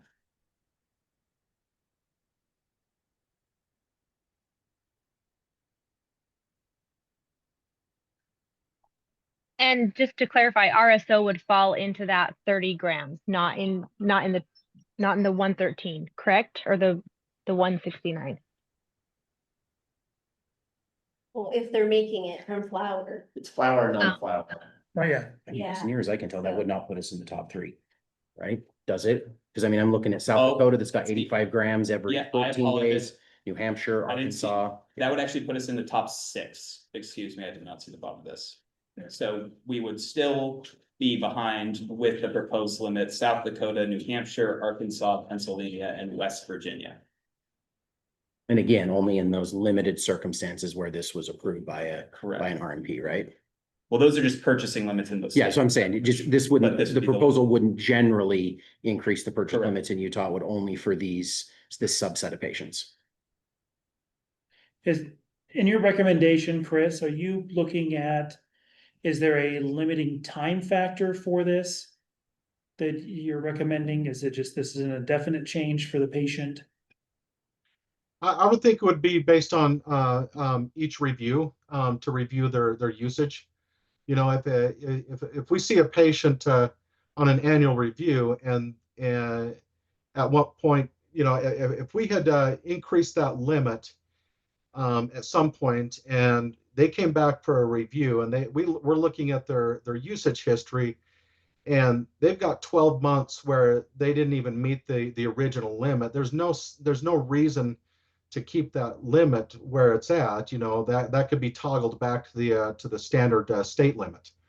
If the patient isn't needing that, the RMP should have the ability to just revert that back to the original, the current limits. But I kind of like the idea of being able to amend that at any time as well, not just at the regular visit, but let's say that, you know, I'm going in, I'm seeing Chris, I've been, you know, exceeding my amount, and then I'm no longer there. I mean, a doctor can cancel a card at any time. I don't see any reason why it would be hard for them to just be like, okay, now we're going to drop these limits back. They're no longer using it. Let's just drop those limits back. I think that would be easy. And I think it would give opposition a little bit more, you know, they'd feel a little bit better about that, just knowing that they didn't have these extra limits that they weren't using. But what I would also like to think about is, you know me, I like those one-offs, right? So what if we have a patient that they're only going to need this extended amount, maybe a month, maybe 2, where right now we have to refer those patients, hey, I'm sorry, you're going to exceed this amount this month. You're going to have to use the black market for the rest of your medication. I would love to be able to grab those and get them involved in this.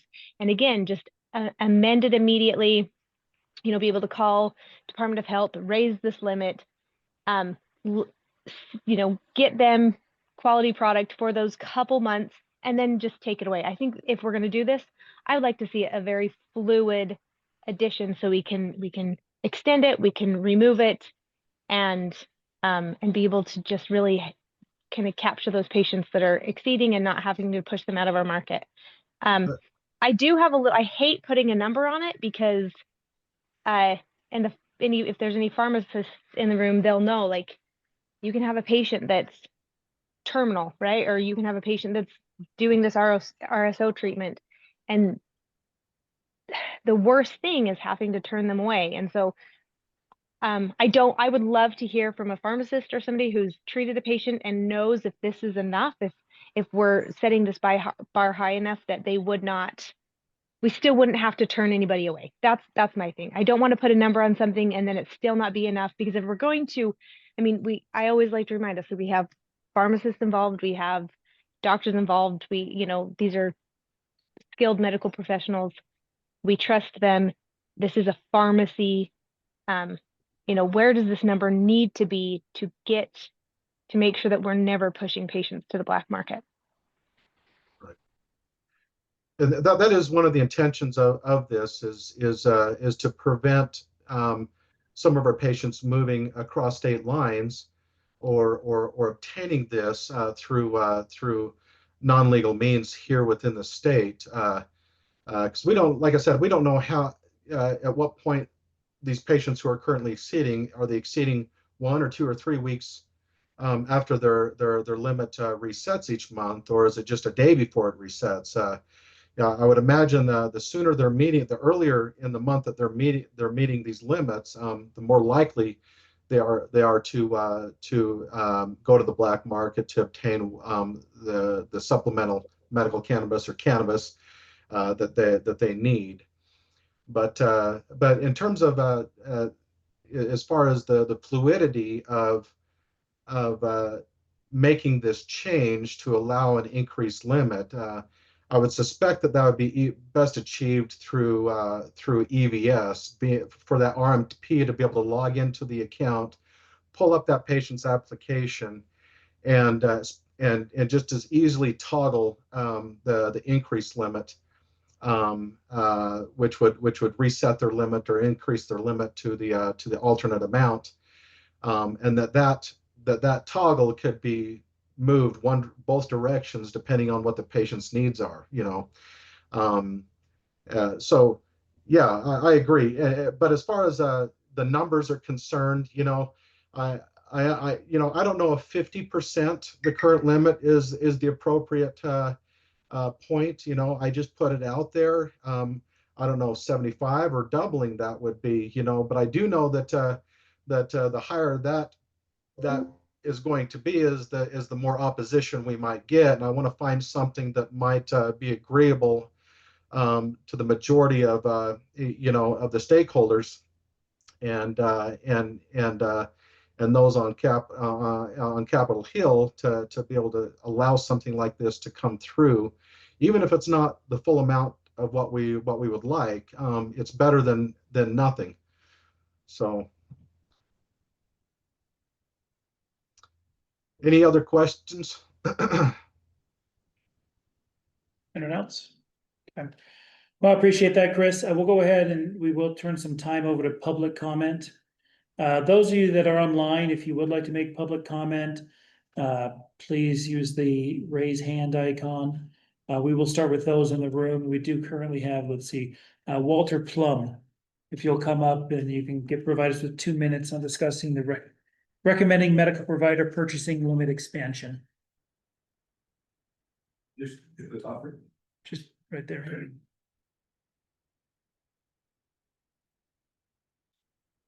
I just prepared a handout for you. Now, let's see.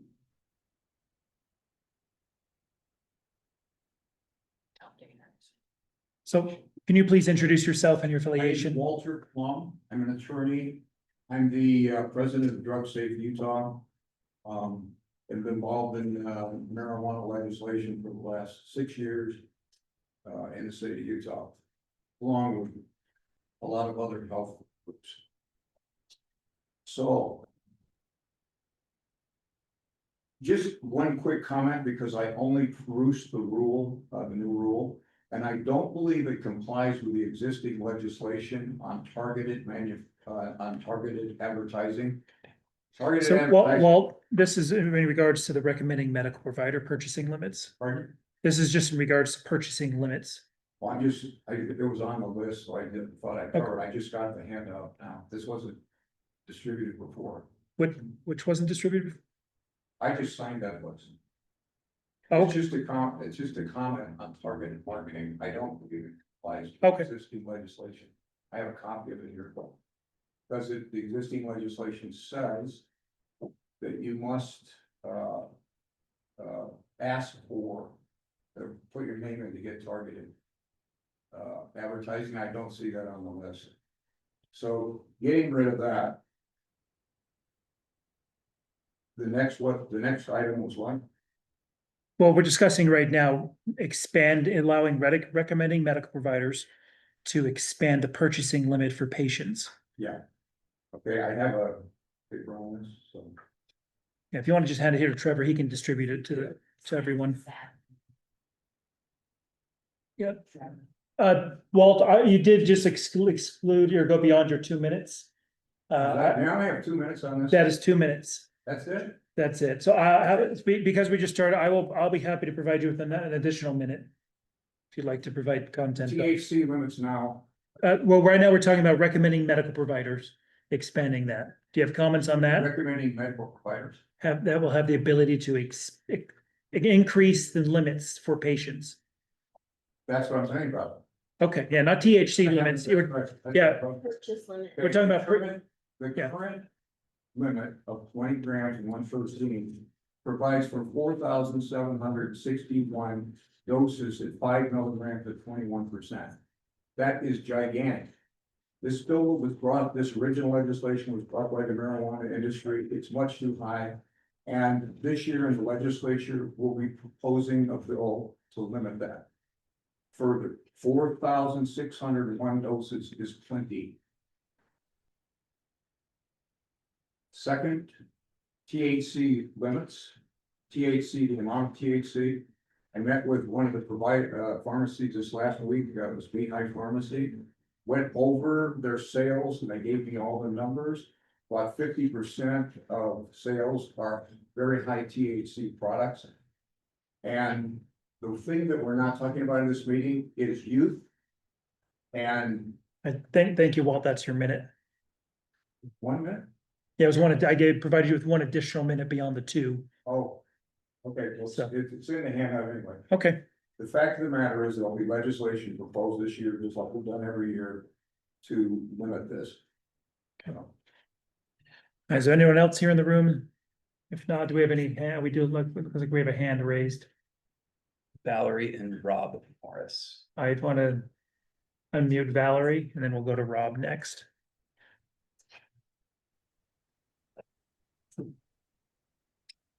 Hi, thank Valerie? you.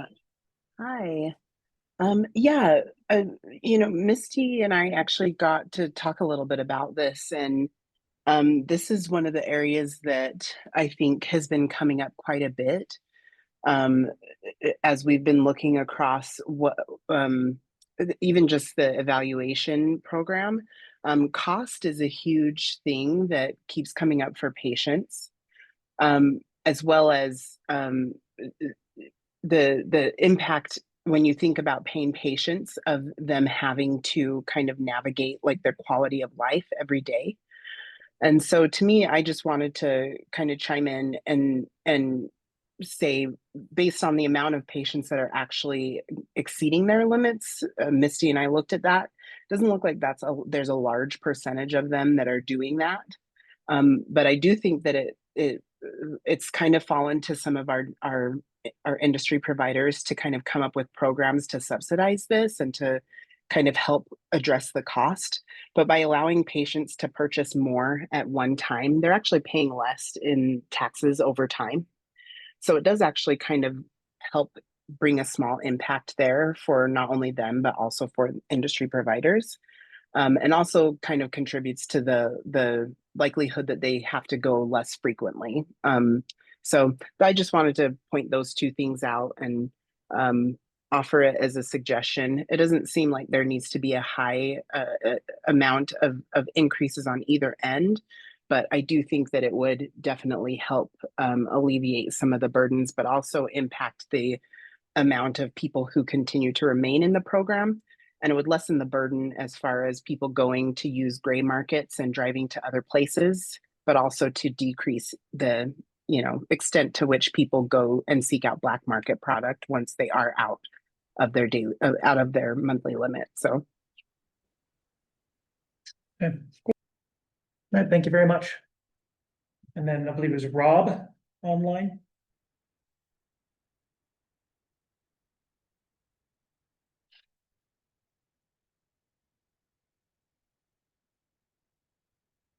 There we go. All right. Yeah, I'm Rob Morris. I'm with Beehive Pharmacy, one of the PMPs. Yeah, just in regards to Dez's question, and just comments about the RSO protocol that some of the cancer patients would like to try. With this is, I was just running through the number that Chris provided for his proposal. And with that going up to 30 grams of THC composite, we got to remember too, when we're calculating, it's based on the percentage. And we could, with that, it could be very possible for that RSO protocol to still happen without, having to try to been some things, or maybe, you know, suggesting they visit out of state if they wanted to.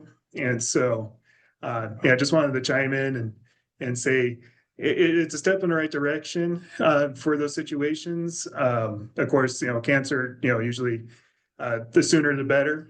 And so, but just wanted to chime in with that. Thank you. Thank you, Rob. Appreciate the feedback. Are there any other comments? Everyone else? No hands? Okay. All right, if there's no other comments in the room either, we'll go ahead and bring it right back to the board. Does anyone have any comments that they would like to make or recommendations? I guess for me, just one comment, and I think Desiree makes a good point to where, how do we know 50% is enough? Or how do we not know 50% is too much? Because we don't really have an understanding of when patients are running out. And so to me, if this comes to a vote or anything, I feel uncomfortable not knowing that 50 is just an arbitrary number. It has to have better data on what that is. Hence why purchase limits themselves are inherently arbitrary. Yeah. Right? You know what I mean? Yeah. I think we should allow doctors to practice medicine and make recommendations as they see fit. It's interesting that cannabis has a list of conditions that you can recommend it for. It has amounts that you can sell it to people for. Now we're hearing some gentlemen over here say they want to limit the amount of potency that can be in a product. You know, what form factors might be able to be purchased. We don't do that with other kinds of medicine necessarily. And I feel like at some point we need to start trusting patients and doctors to work together to find out what works best for them. Because every arbitrary limit we put on this, all it does is fuel out-of-state markets and prop up economies of other states. It fuels the illicit market, and it's just another reason for people to turn to other sources for this medicine. These limitations are not going to reduce the demand for cannabis. Right? The ship has sailed in a lot of ways on that. There is a demand for medical cannabis here in the state of Utah, the tune of more than 100,000 people. And I feel like, you know, the recommendation should not have some arbitrary number tied to it. Instead, it should trust doctors to be doctors and make appropriate recommendations, you know, in consultation with their patients. And then at any time, right? While they are, you know, in touch with the patient and they are the provider for the patient, they can push those limits down, they can push those limits up, right? They always have the ability to limit the form factors they use, the routes of administration, right? We've already done a great job in the law of ensuring that there are safeguards that don't just allow, you know, this to run amok. But if we're going to treat this like a medicine, this seems like a good, you know, another good place to address that. So, you know, if you were asking me, I wouldn't be in favor of putting any sort of maximum, you know, amount that a provider is allowed to, you know, to up the recommendation, you know, to. But knowing the doctor also has, the provider also has the ability to bring that back down at any time in consultation with the patient, not necessarily just when they see the patient every 6 months or once a year, right? They have the ability to do that at any time and limit that, and even get to the point where if they don't feel like cannabis is the right medicine for their patient anymore, they have the ability to revoke a patient's card, right? I feel like we have a whole bunch of safeguards in the law that already safeguard against this. And I again would just hate to see any patient be forced to the decision to engage in illicit behavior or, you know, cross state lines to get the relief that they need. Utahns should be allowed to qualify for medical cannabis in Utah in consultation with their doctor, and they should be able to get the amount of medicine that they need to suit their, you know, and soothe their symptoms. You know, even if it happens to one patient, you know, that's too many for, you know, for me. Thank you, JD. You know, I mean, I think for me, as I was kind of reading through this, looking at it is, I mean, we even heard it from some of the public comment is that if the patient can't get their needs met, they're essentially telling them, please break the law and go out of state if you want to continue with your medication. And I mean, that to me, that's more concerning than I mean, we have patients who've come to rely on this. Now, I understand the limit caps were put in place and they were, I mean, there was no study done. They were kind of arbitrary numbers that were put together by legislators and Prop 2 to say, here's the limits. And they kind of stuck. And again, for a lot of recommending providers at the time, that probably was a good benchmark because they didn't know how to prescribe it. And many still don't. They just kind of offer the recommending card and patients have to rely on the good pharmacists we have in Utah to how to get their dosing correctly. And I think for them, it's here they are relying on it and they find something that works and now being told, sorry, you've exceeded your limit find another way or go back to the opioids or other medication you were using. And then that's something that as a patient or they should not have to be going through. And so, and I agree with the context of the recommendation from Chris that there should be a path for recommending medical providers to expand the purchasing limits. 50% again, which is I think probably a number that Chris pulled out of. And we heard from Rob that, I mean, I wrote it down that it could work for an RSO protocol, which is one of the most aggressive types of purchasing plans that are used out there for patients. And so I don't want it to be a could be, I want it to be this can work. And to me, I mean, I personally would be more in favor of a recommendation that definitely works with the RMP. I think more on the lines of a lot of these protocols are time sensitive. They're not indefinite. And so I recognize what you brought up, Jimmy, is that, I mean, is it enough? We don't know. I don't think it should be an indefinite expansion, but I think there should be the ability under the review of the recommending medical provider or the PMP in conjunction with the RMP, continue to have that, allow that purchasing to happen. So, yes. If it's helpful information for the board, this is something we provided back in 2023 from the 2 other medical only states in the nation that have legal dosage limit exceptions. And we brought 1 copy each so as to not waste paper. But these are the forms from Florida and from Iowa, which allow a medical provider to request an increase. In Iowa, it appears it's more of a notification to the Department of Public Health rather than a request with an approval. But in Florida, it is an approval process by their Department of Health. But both forms ask specifically how much in grams the increase must be. Florida does limit the increase in flour to 1.6 times the limit, but allows the provider to choose what appears to be any gram amount for other dosage forms. So if it's helpful for the board, I brought a couple copies in case anyone's curious to see them. Yeah. And any other comments or questions? I think the essential component for me is that it's under physician guidance. And even if we're not talking about cannabis, removing cannabis from that conversation. This was a patient receiving gabapentin, if this was a patient receiving any other analgesic medication, to not have the ability to titrate that to the patient's response, because every patient is different, and even through the different phases of the disease process, the requirements are going to change. So again, it's coming back to treating this as a medicine and as other medicines are treated for me.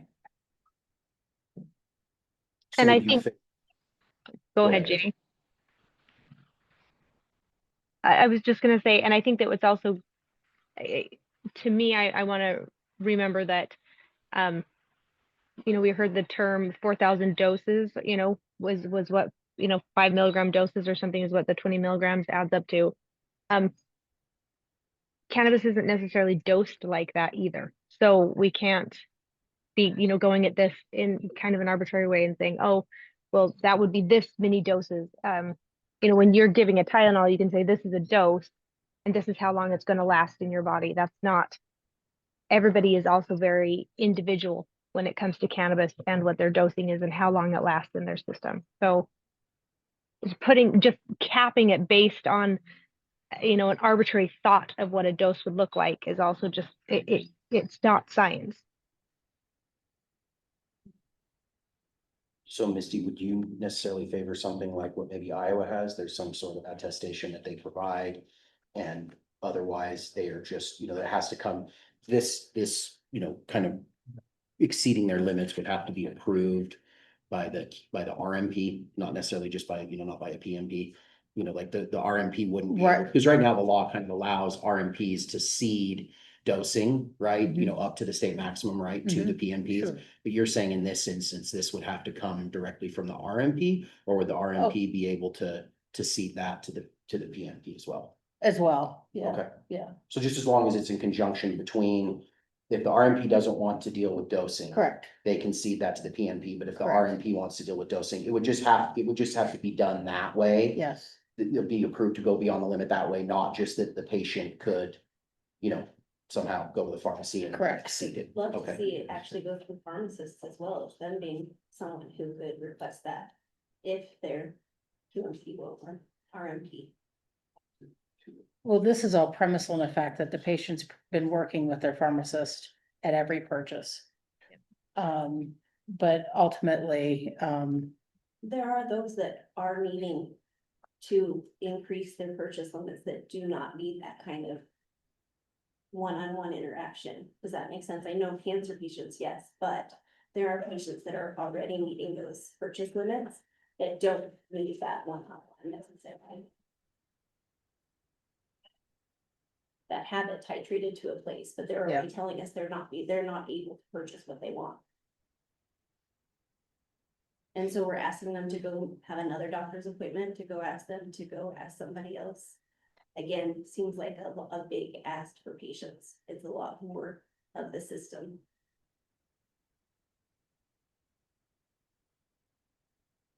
well.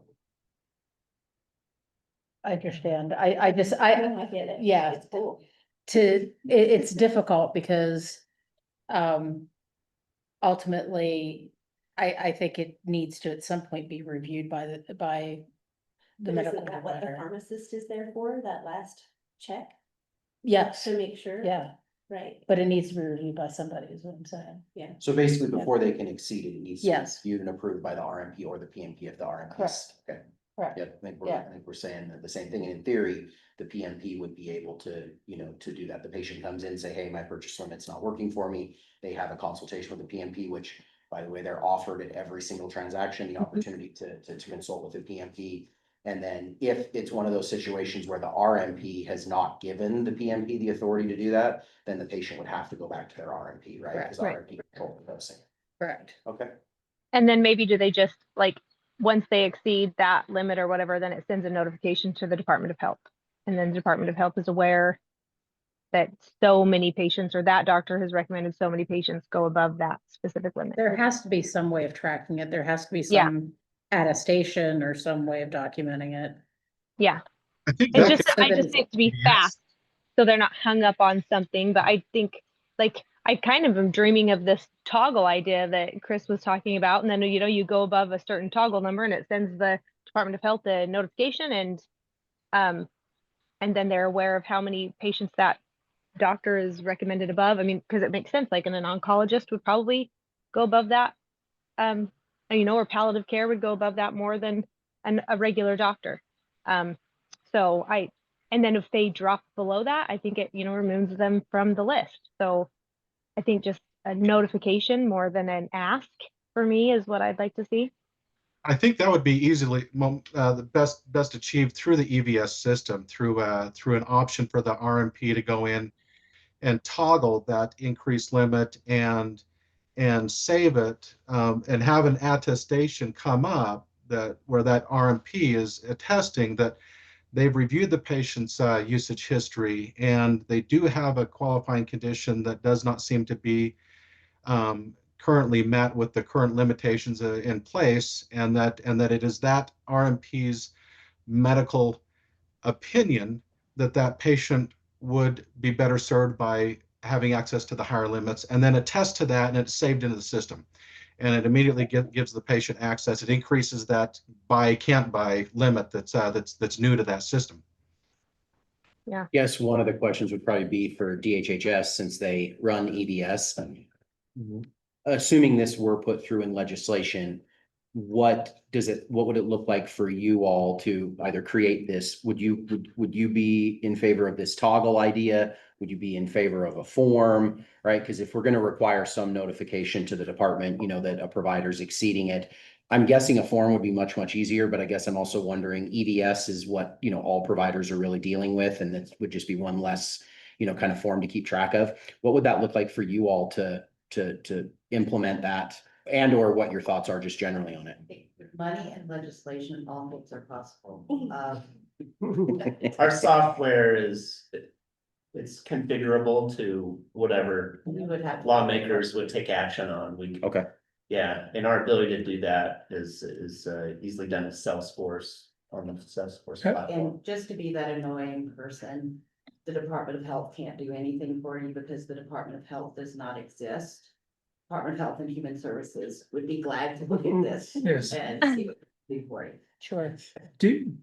One question, I mean, currently RMPs do have the ability to limit purchasing within EVS. What does that look like in there? Is it just a fill in the number? So if they want to dig in 20 grams down to 10? It's either dosage type, they can restrict them Okay. from having a certain dosage type Mhm. or amount. Okay. And Chris can, he sees that as he goes through the system. That's correct. As we're making that recommendation, there's a section in that where we can actually restrict the dosage type to certain dosage types, as well as the amount in grams of each type. And it sets those limits that's viewable by the PMP as well. Okay. All right, any other questions? Any recommendations?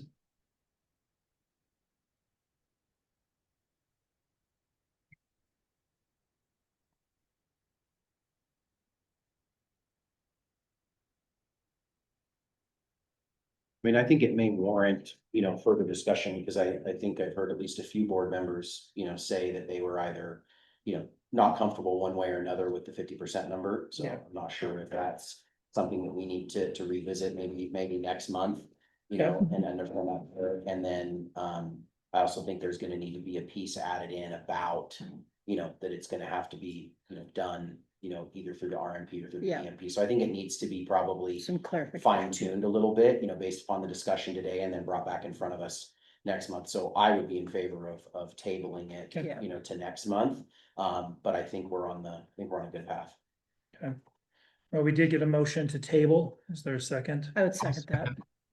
All right, we'll just do a vote. All those in favor of tabling, say aye. Aye. Any opposed? All right. So we'll go ahead and table this for the next meeting, so that will fall on Des and Nanette's responsibility. You guys are laughing. Evil laughter from my part. So, all right, with that, Chris will be glad to know we tabled that one, and it did put him under 1 hour, so it was good. 40, what was that, 48 minutes, so. Okay, we'll go ahead and move on to the next item, which is THC potency levels and products. This is more just kind of more discussion, similar to what I had done last month with the purchasing limits on what spending happened. I'll start off with the presentation if you want to pull that up. So I had the Utah Department of Agriculture and Food provide me with some purchasing trends. And this is from June 22nd of 24 through June 22nd of 25. Currently, we do break out purchasing by age group. And so I can just continue with the same metrics that we use today in our monthly reporting. And so one of the things that I was looking at is when you're looking at all age groups across the board, this is again, just shows total products they purchased. This isn't based off transactions, it's just individual items. And then the average THC included THCA because majority of flower is not activated at that point, so it does come through in testing as a THCA. Same thing with some concentrates as well. They're heavy in THCA, and then average CBD. There are other minor cannabinoids that are present, but again, I was just looking at the two major ones that we have. I'll just kind of pull out some of the interesting trends I saw in here. When you're looking at the youngest group and the oldest group, you'll see on infused edibles, they do favor heavily CBD products, closer to 1-to-1s when it comes to types of edibles, things like that. Whereas when then you get to patients that are 21 and older, it then flips, and at least on the edible side, you're seeing it's a heavier weighted on the THC. And so I found that kind of interesting. The other thing is when you're looking at average percentages on cartridges, I know one thing that comes up heavily is how potent our products are. And I do have a question for Brandon as oversees the state lab. The testing you're doing, is it more purity or is it potency? When you guys are testing for THC? Like when we get a certificate of analysis, what's that actually telling us? Is that how, like, just a quantity, right? So, I mean, so ideally, it's how, just. You're infer purity from it. Okay. By adding up the total amount of cannabinoids and subtracting that from the total 100% that you could have. Okay. Yeah. I mean, so again, I think one of the arguments we hear repeatedly is that these are aggressively high percentages. When you look at the numbers that are on here, I mean, easiest one is just the cartridges, because for most of them, they already are activated. I mean, on average across the board, it's about a 76% potency when it comes to products, or vape cartridges. Some of them, other ones are lower or higher. Flower in general is about even across the board. We're at about 24% on THCA. Now, again, you have to adjust that down. We can do the fancy math of times it by 0.877, so we're about 21.5 to 22%. So which again, we've heard many comments on that number as well, so that stands in line. I don't think the level that we're seeing is beyond what patients have now. I mean, there are higher potency products or higher level of potency in products that patients are buying. Not all patients fit the same. You don't prescribe the same amount when it comes to other types of prescriptions to the same patient. That's not going to work. I mean, I know, and I just recently had dental work and they gave me a 600 milligram ibuprofen. I didn't know that was there. I thought it was either 800 or 200. So I got a 600. That's nice. So, but again, it's again, just different percentages, milligrams, that are for everyone. And so when going through this information, I think one of the things that I kind of found is that I just did some rough analysis. It wasn't anything too exciting or scientific, but when you're looking at percentages, there are a few states that do cap how many milligrams can be in a certain product. There are very, very few amounts of them though. And especially for the medical cannabis space only. And I think part of that also goes to, this is a medicine. They're not wanting to dictate what percentages are in there. When you start seeing heavily regulated percentages, that's when you're looking more at the adult use, the recreational states that they have pretty much across the board on all edibles are 10 milligrams per piece. And depending on the packaging, anywhere from 1,000 to 1,500. And so I think as a state, Utah's done fairly good as far as the producers in meeting the needs of the patient. I know in speaking to several producers, a lot of the products they're making come directly from feedback from patients. They've been using these products. They're looking for additional types of formulated products, and then they're made, and that's how they most of the time they come across. I think realistically is THC potencies and limits. The only biggest repercussion that you're gonna see if there is a limit proposed is you're going to see it is gonna impact the medical program as a whole. You're gonna see patients just leave the program and continue to purchase out of state or throughout the black market, which we know is still relevant. Jimmy, is it still relevant in Utah?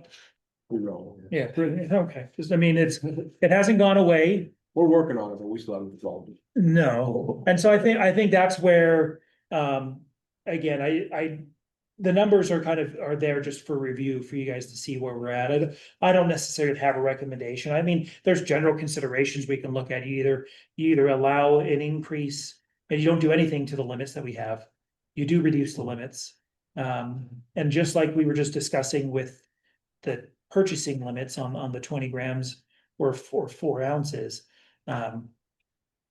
Let's let the doctors have that relationship with the patient and let them as prescribing doctors decide how to best dose.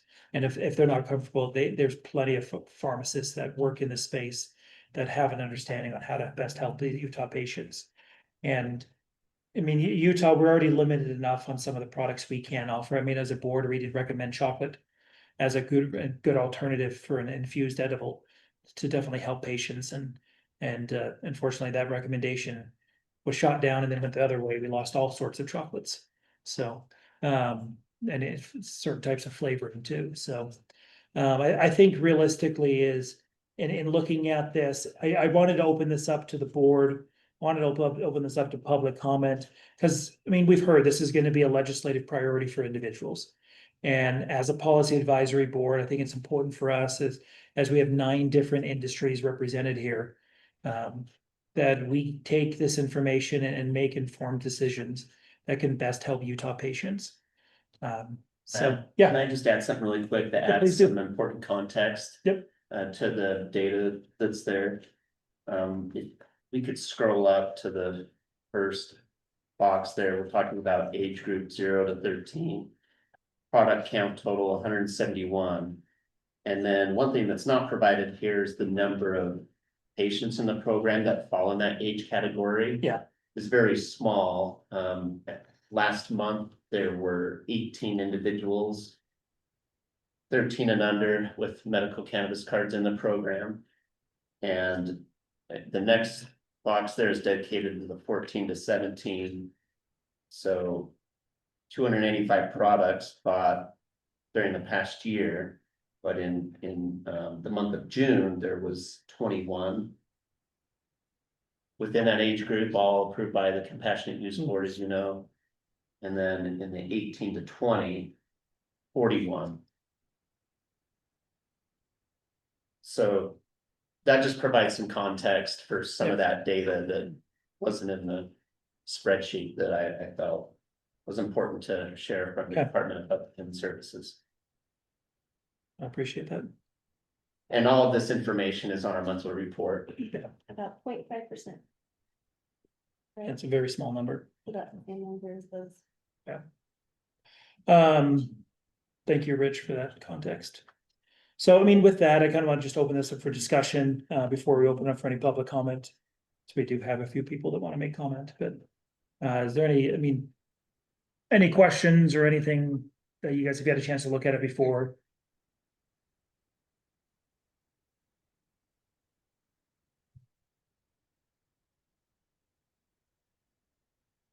Okay. Go ahead If and, nobody else wants to say anything, I definitely will. Yeah, I've always got something to say about this stuff, and I won't kind of rehash what, I talked about, but to me, prohibition has never worked. Right? It's just never worked, and this is just another form of it, right? And this is recriminalizing patients, this is forcing patients potentially into, engaging in risky behavior that they just shouldn't have to, and quite frankly, I think the better answer is education. It's part of why I asked about, public facing education, helping people to understand the difference between the various cannabis products, right? Understanding the difference between low dose products, high dose products, different form factors, why a concentrate may not be the right product for you. And I think in a lot of ways, we have those in place, right? We require people to get a recommendation through a medical provider. Right now, that provider no longer has to be registered with you all, but they do have to complete with the HHS. They do have to complete education, right? So they are informed. They also have all the medical training that they've had their entire career, which obviously informs, their ability to recommend this as a medicine. We require a pharmacist to be in every single pharmacy, and I think most pharmacies actually employ multiple pharmacists that are available, at all time. I can speak to what our pharmacy does. And we have multiple pharmacists on staff every day. At each transaction, patients are offered the ability to consult with a pharmacist, right? So those avenues of education are there. I heard DHHS as well as the center talk about, potential for additional public education. And, one of the gentlemen spoke about the youth, and I want to bring that up as well. Because I think there's a bit of a misconception about youth use and whether it's on the rise or the decline. Here in Utah, fortunately, when you compare our numbers to the average, the last numbers I looked at today on the internet before I came, say that we're somewhere, 13 or so % below what the national average is for youth use when it comes to cannabis. I'm not aware of any spike that's come since cannabis was legalized in Utah for medicine.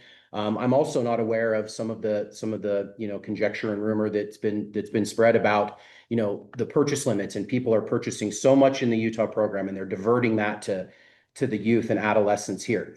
I'm here to tell you, if there was widespread diversion going on, someone would have lost their license by this point. It would have come out. It would have been well known. Jimmy would have probably brought it to the board and said to me, hey, I found a bunch of carts, legal products, in the illicit market being diverted. We just certainly haven't heard that. And so I think we need to be really careful about taking data from other states and attempting to lay that over Utah, because those are different states, those are different markets, those may be adult use markets with tons more consumers in them than ours, tons of different business practices, different tax rates. Look, while diversion is not, the right thing to do, there is a reason why certain legal producers do it in other states. I'm not saying I agree with them, but there's a reason why that happens. And a lot of it is survival, right? That's not happening here in Utah, as far as I'm aware. And I've not seen any data presented to us, to the legislature, that legal medical cannabis products are being diverted to youth in Utah, and that's causing a rise in youth use. So if that's the public health crisis that we're attempting to solve by limiting THC potency, placing purchase limits and all of these things, I just have not seen the data here in Utah to bear that out. And on the flip side, we do this, you're going to take an industry that's already, fighting to maintain profitability. I go back to the study that UDAF did, right, 2 years ago, and I'm sure we're going to see another one here soon from them, that showed that the pressures that legal operators here are facing, being squozed not only by the illicit market, but all the mature adult use markets around us. It's already a program that in some ways is teetering on the edge. You do this, and this is a death knell. And if it's done in the name of a public health crisis that's not yet been borne out, I just can't support it. And so I go back to the idea that we should we should give people the education, allow them to make informed decisions on their healthcare. And at the same time, too, we should ensure that law enforcement and these other agencies that have the ability to enforce the laws do so.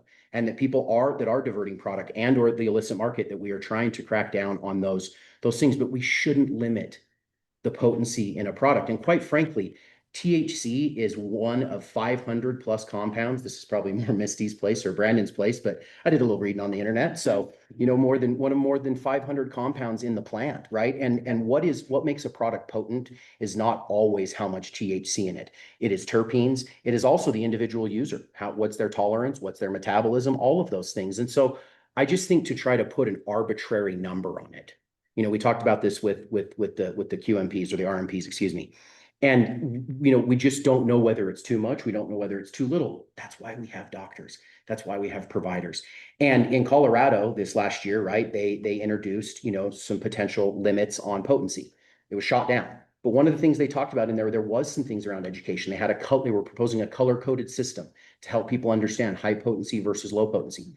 I think we need to arm people with education and let them make informed decisions. And if it doesn't turn out to be right for them, while cannabis is not a panacea, cannabis does not kill, right? So we can always go up and down with the dosing. But this fear mongering that's being done by groups that don't have any skin in the game, that don't have any experience with cannabis themselves, and are going off of just conjecture and fear, that's not how we should legislate this program. We should legislate this program in a way that's responsible. And ultimately, the last thing I'll say is cannabis, if we are going to treat it like a medicine, we need to treat it like a medicine. Yeah. Thank you, JD. Anyone else from the board? Okay. Like outside the board, obviously. Yeah, you're good. The Department of Ag, I personally do have some concerns here with the products being targeted with this like if it was a gummy or a tincture and people are loading those up with, and that's something that a child could easily accidentally take. I could see that. However, with these higher potency forms of use, the intent behind it seems less clear. This is something that's very easy to circumvent by just, like if it's a vape and you limit the percentage that can be in a vape cart, you just take 2 puffs instead of 1, and now you've got the same dose. So people are confusing the percentage of THC with the dose that's being received by the patient. There's might be some education that needs to be done there. Definitely. And then second, whenever you're decreasing the percentage of one thing, you're increasing the percentage of another. Everything always adds up to 100% somehow in the product. And so if we now say the THC, I'm just picking an arbitrary number, I don't know what people are proposing. But if we say you can only have 40% THC in a vape cart, what did you make up the rest of that percentage with? This has been done before in the cannabis space, and what they replaced it with was THC acetate. And we all know what happened with that, people ended up getting popcorn lung. Yep. And anything that you partially vaporize and add to, or partially vaporizing in addition to what's already in the vape cart, is adding complexity to that mixture that the patient is inhaling into their lungs. And it's hard enough doing studies with us 1 or 2 components in there. Cannabis is already a fairly complex mixture. Adding in another major component into that is just going to make the science that much harder to do for researchers and for doctors to understand what patients are actually getting in their bodies. Unless they're, JD has said, like, unless there's a very clear problem that's been outlined, adding more complexity to this equation does not seem worthwhile and could endanger patients. Let's make it more expensive and unattainable for them. Okay, anyone else? If not, we'll go ahead and open it up to public comment. Those online, you can raise your hand. Those in the room, we do have Walter. Did you want to make another comment? Yes. If you're welcome to come up, we'll provide you with 2 minutes in discussing THC potency levels in products.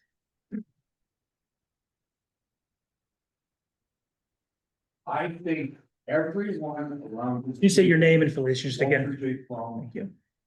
Drug Safe Utah.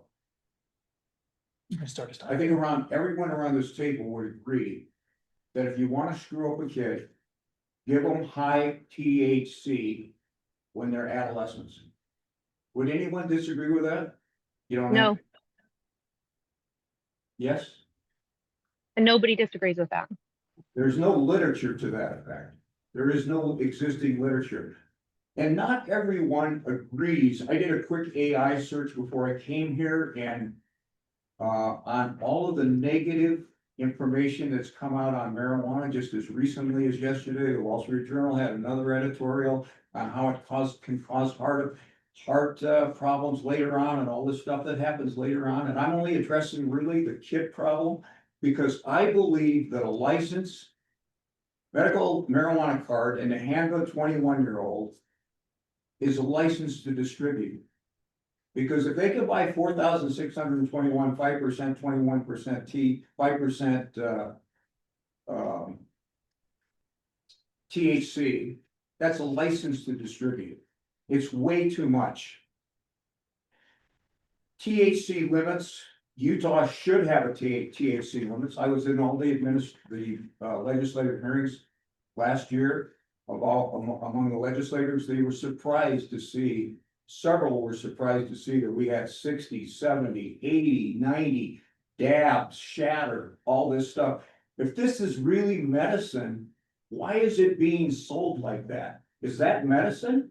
Is that really medicine? For who? For who? And again, another literature search would say it'd be pretty hard to find a study saying that. So what is the answer?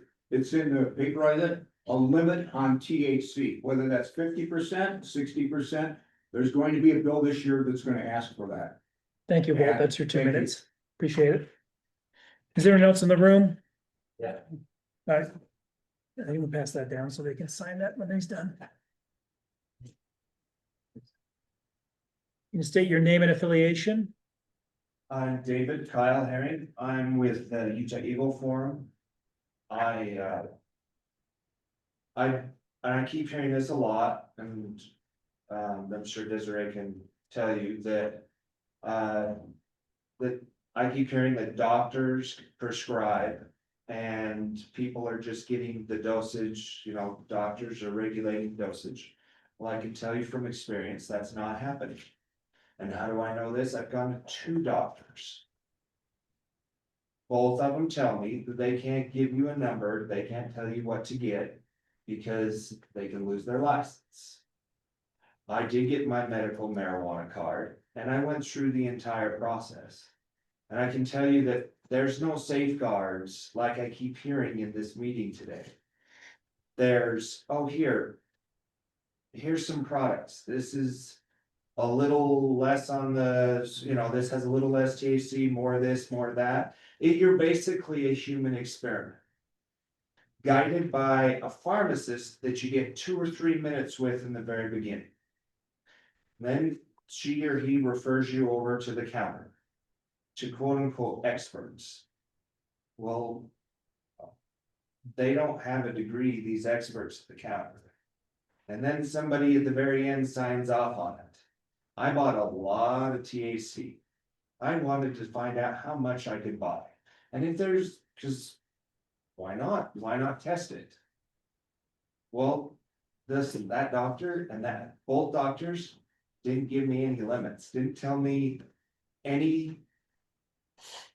They didn't give me any guidance that was very helpful at all. And not only that, but I have a real condition that under the Utah law, I can get medical marijuana for. I have Crohn's disease. All right, Mr. Herring, that's your 2 minutes. So, Thank you very much. thanks. All right, if anyone else wants to come up, you can.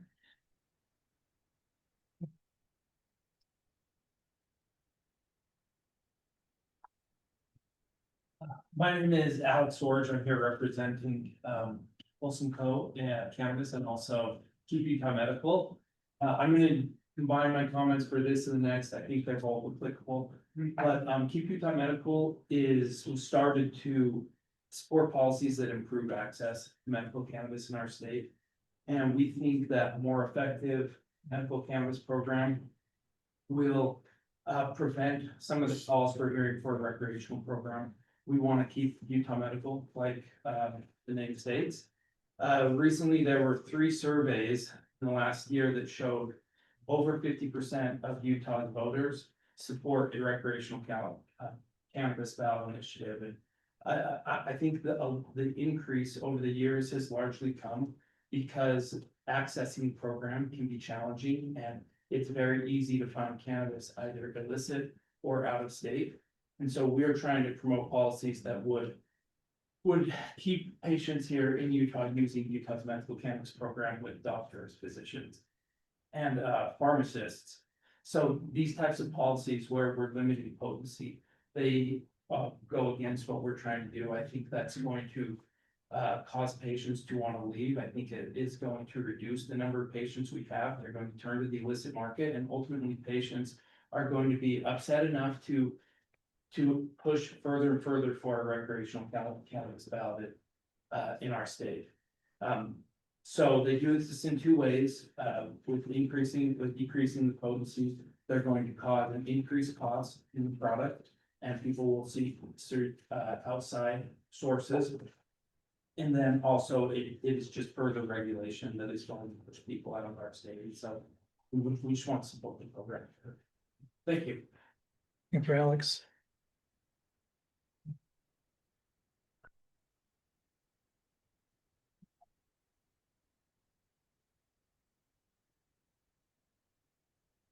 I'm gonna sign this first. You can start going. You can sign it after. Nara, representing Dragonfly.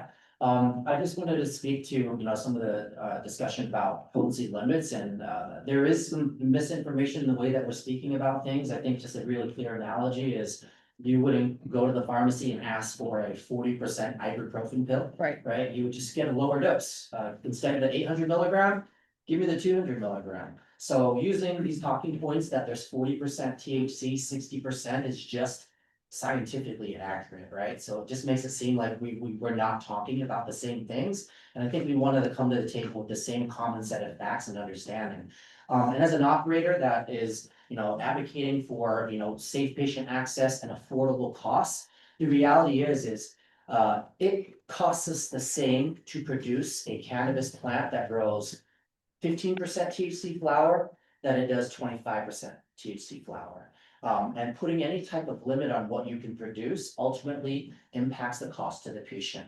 It will only increase how much that THC costs.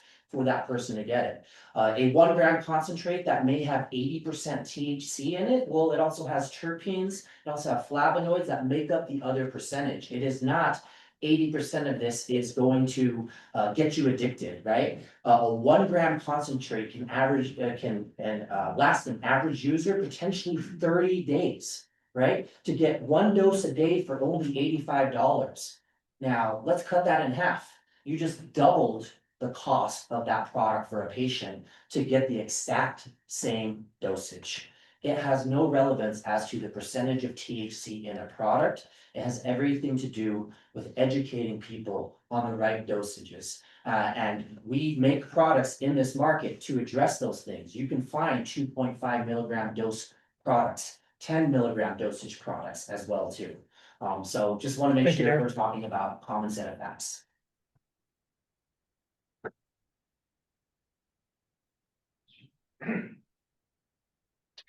I'm Trent Meisenheimer with Pure Plan Medical. I'm CEO and part owner of the company. As a producer that actually makes these products, I hear what these gentlemen are saying here at the table. But we absolutely at Pure Plan would not want any person taking our medical cannabis without the right recommendations from a doctor, without a card. Absolutely would hate to see, I'm a father of 2 daughters, and I would hate to see my daughters get a hold of a high dose edible or any of these things that we're talking about. So I also just want to state that like we try really, really hard here, you know, as a producer to make sure that we're following the regulations, that we are providing quality medicine to patients. Now, my mom, the reason why we got started in medical cannabis is because she broke her back. She's had 4 back surgeries. Before Utah even had an option to have medical cannabis, we went to Vegas and went through the right steps to get her some help there. And anyway, just long story short, cannabis really changed her life. And to this day, she takes a 40 to 60 milligram edible every night before bed. And it allows her to sleep. She doesn't need ibuprofen. She doesn't need opiates or opioids. It's just really beautiful for her. So I just wanted to share that we do try very hard. I'm very against any limits on the THC because I do believe it reduces quality. I don't want to see my mom have to eat 10 edibles to get the same dose and eat that much more sugar. There's patients that have diabetes, etc. So it's complicated, and thank you for listening. Thank you, Trent. And is there anyone online that is? Yeah, Blake has. All right. Okay, Blake, we'll go ahead and unmute you here in a second. All right, Blake Smith with Zion Pharmaceuticals. Good. I don't have a lot to say. I will just say this. I take a little bit of umbrage with comments like people don't have as high a degrees as other people out there. I will say this as a scientist, I just completely support what Brandon said from UDEF. He was completely spot on in how you calculate and make things. I've been making things in pharmaceuticals my entire career, and it's never a goal for us to try to get something that we can't account for all the various ingredients in there. And as Brandon pointed out, having more peaks is actually worse. So, you know, this idea that potency is the issue is somewhat ridiculous.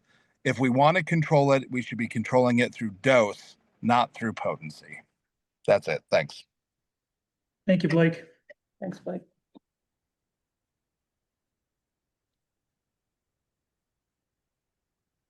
Anyone else online?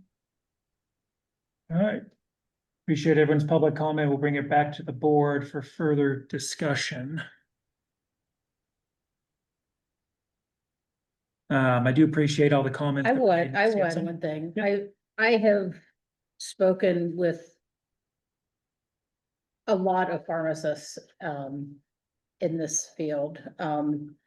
And across every conversation that I've had, the emphasis, and I approach this more from an educational standpoint because I do a lot of lecturing on medical cannabis. And whenever I've had pharmacists in my classroom teaching future pharmacists, the first thing that's taught is to start low and go slow, and adjust the dose that's administered to the patient's needs. And build this relationship, and pharmacists really have a unique opportunity that oftentimes other medical providers don't always have, because of frankly, access. It's easier for patients to have face-to-face time, and more affordable for them to have face-to-face time with pharmacists. So there tends to be more of an intimate relationship if that opportunity is really taken advantage of. And that's really can be beneficial for patients, as well as for learning about patients' needs. And I think that, again, every system can potentially be abused if that's what the goal is to abuse the system. But I don't think that that is what's happening here. I think the majority of people are trying to manage very difficult situations and medical necessities that aren't being managed by the current pharmacopoeia, essentially. And the medical cannabis program is allowing them to particularly manage chronic pain conditions that many other pharmaceuticals cannot. We also see this in the epilepsy community. There are patient populations who, because of their genetic disorder and other variables, are responding to Epidiolex and other CBD compounds that didn't respond to other drugs. It's fascinating from a scientific standpoint, but it would be immoral to remove that medicine from them, if it's working for them. So I just really, I want to emphasize that I think the majority of people are trying to make their lives better, by accessing this medicine, and we need to focus on the majority instead of, the potential few individuals who are not. So put the safeguards in place, but really, let's focus on how we can make the program as best as it can possibly be for everyone. So I think sometimes we get down into the nitty-gritty too much, and we have to kind of step back and look at the big picture. Yeah. And what we're trying to accomplish. Yeah. So. Well said. Thank you. And to build on what Misty said, I think that it's we aren't in the system, and going off of what Mr. Kyle said is, he went to the doctor and he said he had a condition, which he had, and they said, yes, we know cannabis works for that. It's on the conditions list. Here's your card. Then he went to the pharmacy, whether it was to make a mockery of our program or not, he went to the pharmacy and he got product. But what I would like to know is what happened next. Did he try the product and then return to his physician and to the pharmacist and say, hey, I tried this worked, this didn't? Though that's where the treatment is happening. It's in those conversations with the pharmacist, going back to the doctor. Yes, was he able to get a recommendation for medical cannabis? Yes. I see that as a win that somebody with a condition was able to get a card for the condition. So whether or not that's going to be touted as a negative thing, I think we can all say that's a huge win. It was easy. I would hate to hear a patient with depression say, I am so glad it's really hard to get my depression meds, right? And I think we can say the same for medical cannabis. We should never be saying or being excited if medication is hard to get when you have a qualifying condition. That is a net positive. So we don't have, there isn't a doctor, I think, that's recommending in Utah that did 4 years of medical cannabis school. They've taken some courses, they've taken some classes, they've taken classes on the human body, they have studied science, they know how to look at research. They're doing the best they can with this brand new medication to the medical community. It's not new except for to our medical community. when you go back to your pharmacist and you talk about what worked, we've referred to our pharmacists in Utah multiple times as these have become the specialists in Utah. We're using the pharmacists as our specialists, and we are creating ways to push that back into the medical, into the medical provider arena, but it's going to take time. But we will always use these pharmacists as a huge resource because they are speaking with the patients every time they purchase. How did this work for you? Is there any changes needed? And if you're not going back in and getting that, then you're not getting treated with medical cannabis. We have, again, I mean, a lot of people have talked about the potency and purity, and I you can say that this looks like a lot of percentage wise, and I think of the epilepsy patient that would much rather take, one draw off of a cannabis pen instead of, hiding from the public really quick to take 4, right? Like, so those are the people that I'm thinking of. But I also, while we have time to comment, I mean, we're getting hit with this getting into the hands of kids, and it was thrown out again that not only is this amount that we're allowing of 20 milligrams a month to be purchased is now not just too many doses for a patient, but now could possibly be looked at as an opportunity for distribution. So let's put that to bed right now. And Jimmy, how often are you seeing kids on the street selling medical cannabis from a Utah medical cannabis pharmacy? Because if that is a problem, every person on this board will stand up and put an end to it right now. So how often is that happening? So personally, I've not seen it.